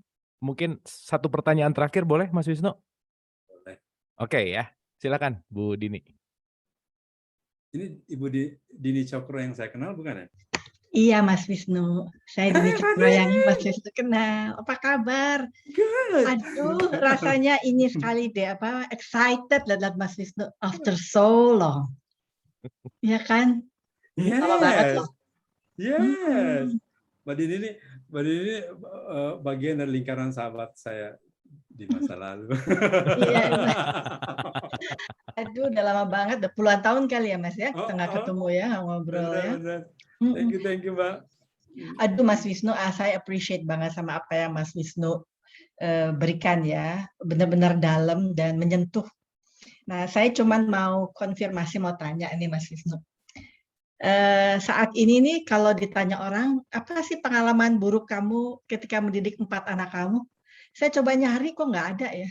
Saya bilang enggak tuh, saya senang-senang aja tuh sama anak-anak saya. Terus saya mencoba untuk melihat apa yang saya lakukan ya sama diri saya, kok saya nggak pernah ingat yang jeleknya ya, nggak ngerti juga. Terus rupanya saya suka ini loh, self-talk, positive self-talk sama diri sendiri ya. Karena saya kalau ada kesel tuh saya ngomong, kenapa saya mesti kesel ya, salahnya di mana gitu. Itu pikiran kita kan ya. Lalu saya bilang oke, kadang-kadang di saya, kadang-kadang ya banyak kan sih pasti kita karena ada sebab ada akibat. Lalu saya coba saya mesti rubah deh diri saya, nggak bisa begini, mesti begitu gitu. Lalu setelah saya melakukan self talk dan mesti sering tuh, nggak sebentar, nggak lama-lama tuh saya merasa oke, saya a human being kan, boleh aja dong saya salah, tapi saya nggak usah menderak diri saya seperti ini. So I forgive myself. Definitely. I forgive myself, and then aku mulai cinta sama diriku lagi. Yes. Nah, setelah aku cinta sama diriku sendiri, itu aku mulai senyum, mulai senang, mulai thanks God, terima kasih Tuhan, dan lain sebagainya. And then can spread love again gitu. Spread love, dan itu ternyata menyenangkan banget. Makanya saya juga kalau ditanya, Din, apa pengalaman kamu, suka duka kamu waktu mendidik anak kamu yang 4 orang? Soalnya bedanya kan 3 orang setahun ya. Terus yang paling kecil aku merce dengan berbagai permasalahan sebetulnya ya, kesehatan. Tapi saya pikir-pikir kok nggak ada yang keluar tuh yang menyenangkan semua, yang lucu-lucu. Jadi saya nggak bisa recall yang negative things gitu, yang membuat saya susah. Itu gimana tuh Mas Wisnu dari ini ya Mas Wisnu? Thank you loh. Thank you. Terima kasih. Pertama, we don't need to recall anything from the past. Itu yang pertama ya. Tetapi saya mau garis bawahi yang Mbak Dini tadi bilang bahwa self talk tadi itu adalah bagian dari dialog terapi. Ada satu dialog juga, terapi itu kan dialog itu kan bagian dari terapi kan Mbak Dini, ya. Dan self talk itu adalah bagian dari terapi. Jadi kalau Mbak Dini tidak punya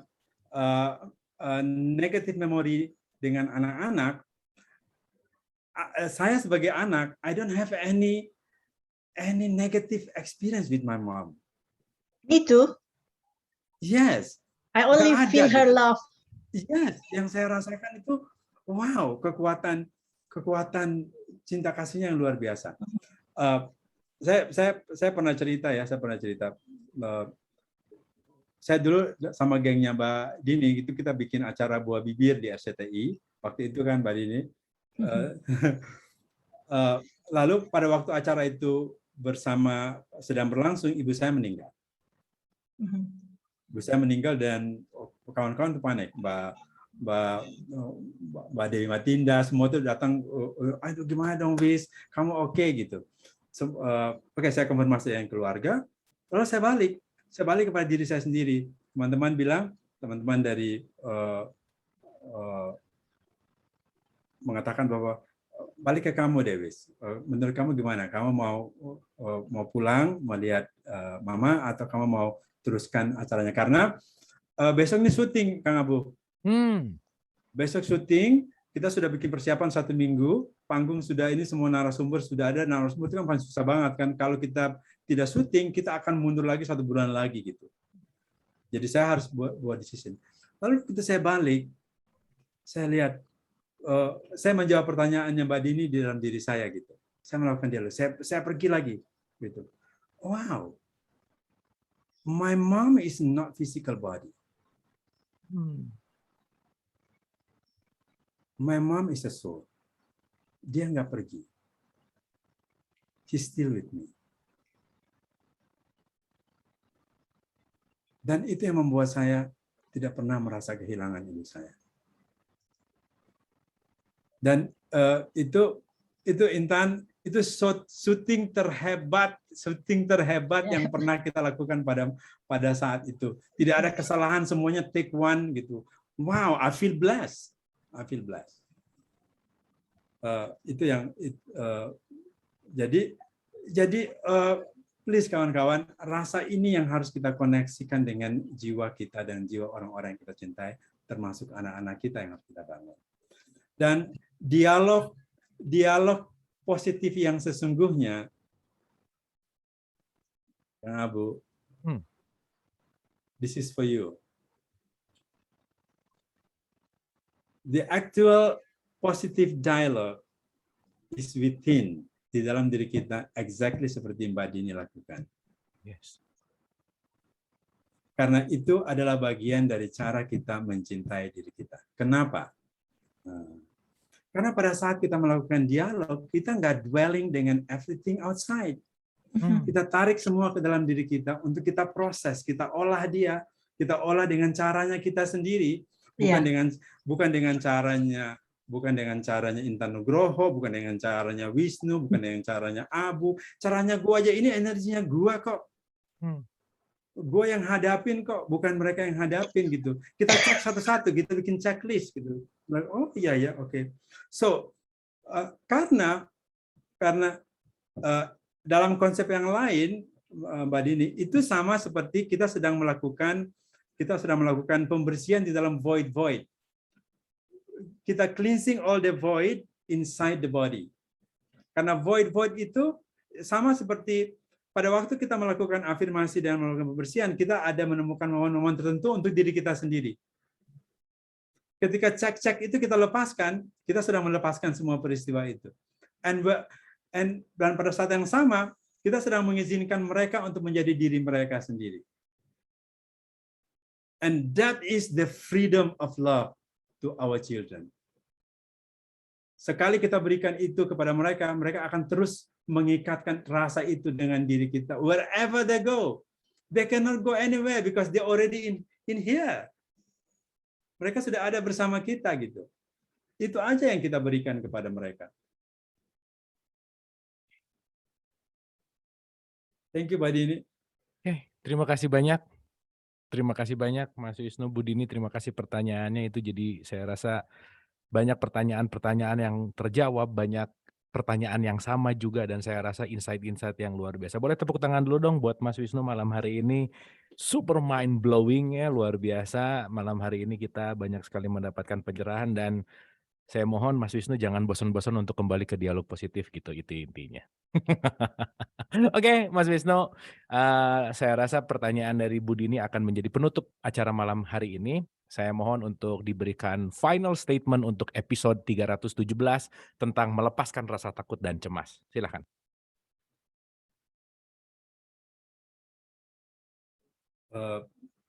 Jadilah jiwa yang mencintai. Setiap jiwa mencintai dirinya. Yang membuat kita sulit mencintai diri kita karena kita terjebak dengan dengan personality, dengan karakter-karakter kita, kebiasaan-kebiasaan kita, identity kita, membuat kita, itu yang kita sebut sebagai kemelekatan. Apabila setiap rasa itu datang kepada kita, mereka datang bukan untuk ditolak. Mereka datang untuk diterima. Kenapa kita tolak? Karena kita takut mengalaminya sebagai rasa yang tidak nyaman di dalam diri kita. Maka terimalah mereka. Sekali kita berusaha menerima, kita melepaskan satu rasa yang kita lepaskan, akan ribuan pikiran yang ada dalam tubuh kita yang juga, dalam energi kita, yang juga ikut terlepas bersama rasa-rasa itu. Sama seperti tadi, Mbak Dini bagus sekali kasih penjelasan tadi. Jadi, kita mengkalkulasi sendiri rasa itu. Dan banyak sekali teknik-teknik yang kita pelajari untuk kita letting go. Kita lepaskan rasa-rasa itu untuk kita become free untuk mencintai diri kita. Terima kasih. Assalamualaikum warahmatullahi wabarakatuh. Mohon maaf lahir dan batin. Waalaikumsalam warahmatullahi wabarakatuh. Boleh sekali lagi tepuk tangan yang paling meriah deh pokoknya untuk Mas Wisnu malam Kang hari Abu, ini. Yes. Kang Abu, aku boleh kasih hadiah nggak? Oh, hadiah apa tuh? Besok kan kita ada kelas. Nah. Boleh nggak kasih 3 orang yang boleh masuk melakukan self-love awareness meditation bersama kita? Oke. 3%. 3% ya? Iya. Oke, mau gimana nih kita milihnya? Ya. Gini aja, Mas Wisnu kasih pertanyaan, oke? Mas Wisnu kasih pertanyaan, nanti yang 3 jawaban yang benar dan tercepat dia yang akan menang. Gimana? Apa yang kita harus lakukan untuk menghandle rasa takut kita? Apa yang harus kita lakukan untuk menghandle rasa takut kita? Silakan. Ada 3 kan tadi? Ada 3, ya. Silakan. Ayo. Wah, belum ada yang jawab nih. Mau di YouTube boleh. Nah, ini nih. Ya, oke. Oke. Banyak. Oke, ini tadi yang paling pertama cepat adalah sebentar. Oke. Oke, lepaskan dan maafkan. Oke ya. Mas Wisnu ya. Oke, 1 ya, betul. 1 ya. Betul. Berarti 1 tiket untuk Mas atau Bapak Asep Fitri Hilman. Ah, gitu. Okay, good. Ini 1 ya, Asep Fitri Hilman. F Hilman. Oke. Yang kedua ini tadi terima juga. Ibu Rina juga benar nih. Jadi Ya, terima. Terus yang ketiga juga Mila M, sadari dan lepaskan juga benar. Jadi tiga yang paling cepat, yang paling tepat adalah Mas Asep atau Bapak Asep, Ibu Rina, dan Ibu atau Mbak Mila M. Ah, gitu. Ada 3 udah, Mas Wisnu nih.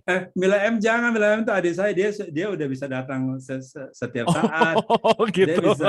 Dia udah meditasi itu. Oke. Yang baru. Skip. Berarti balik lagi ke bawah. Mila, kamu kan datang setiap saat kan? Oke, kalau gitu ini ada berikutnya yang lebih cepat lagi adalah Rina Ardanari. Nah, itu oke. Oke, Rina Ardanari. Oke, saya tulis ya. Jadi 2 Rina menang nih malam hari ini. Jadi Ibu Rina Prabowo sama Ibu Rina Ardanari. Oke, terus kontaknya gimana Mas Wisnu? Nanti Kang Abu kasih kontaknya, nanti kita kontak balik ke mereka. Oke. Untuk pemenang saya kasih nomor. Oke ya, ini nanti tolong WA ke saya. Di WA Dialog Positif ya. WA WA adminnya Dialog Positif ini ada di chat. Jadi kepada Mas atau Bapak Asep F Hilman, Ibu Rina sama Ibu Rina Ardanari, silakan nanti boleh di WhatsApp ke nomor ini. Saya udah tulis di situ. Nanti saya akan forward ke Mas Wisnu. Acaranya kapan? Anyway? Besok. Oh, besok. Oke, berarti harus secepatnya ya. Malam ini aku langsung kontak-kontak kalau gitu. Ya. Oke, Mas Wisnu, sehat selalu. Pokoknya. Amin, terima kasih. Mohon maaf lahir batin semua. Terima kasih banyak. Pokoknya segera kembali lagi ke Dialog Positif, oke? Itu penting sekali untuk ada Mas Wisnu bisa hadir lagi ke sini. Mudah-mudahan kita dapat schedule. Terima kasih, kita doakan Mas Wisnu sehat selalu, senantiasa selalu menginspirasi. Amin. Terima kasih, salam untuk keluarga. So, Ibu dan Bapak, sahabat Dialog Positif semua, berakhirnya pembagian 3 tiket untuk acaranya Mas Wisnu. Alhamdulillah yang menang, selamat kepada yang menang. Mengakhiri juga acara kita malam hari ini. So malam hari ini terlalu banyak yang bisa kita terima. Jadi malam hari ini mari kita sama-sama meniti ke dalam diri, mari kita sama-sama menerima, mari kita sama-sama terus-menerus tidak lelah untuk akrab dengan jiwa kita. Terima kasih, mohon maaf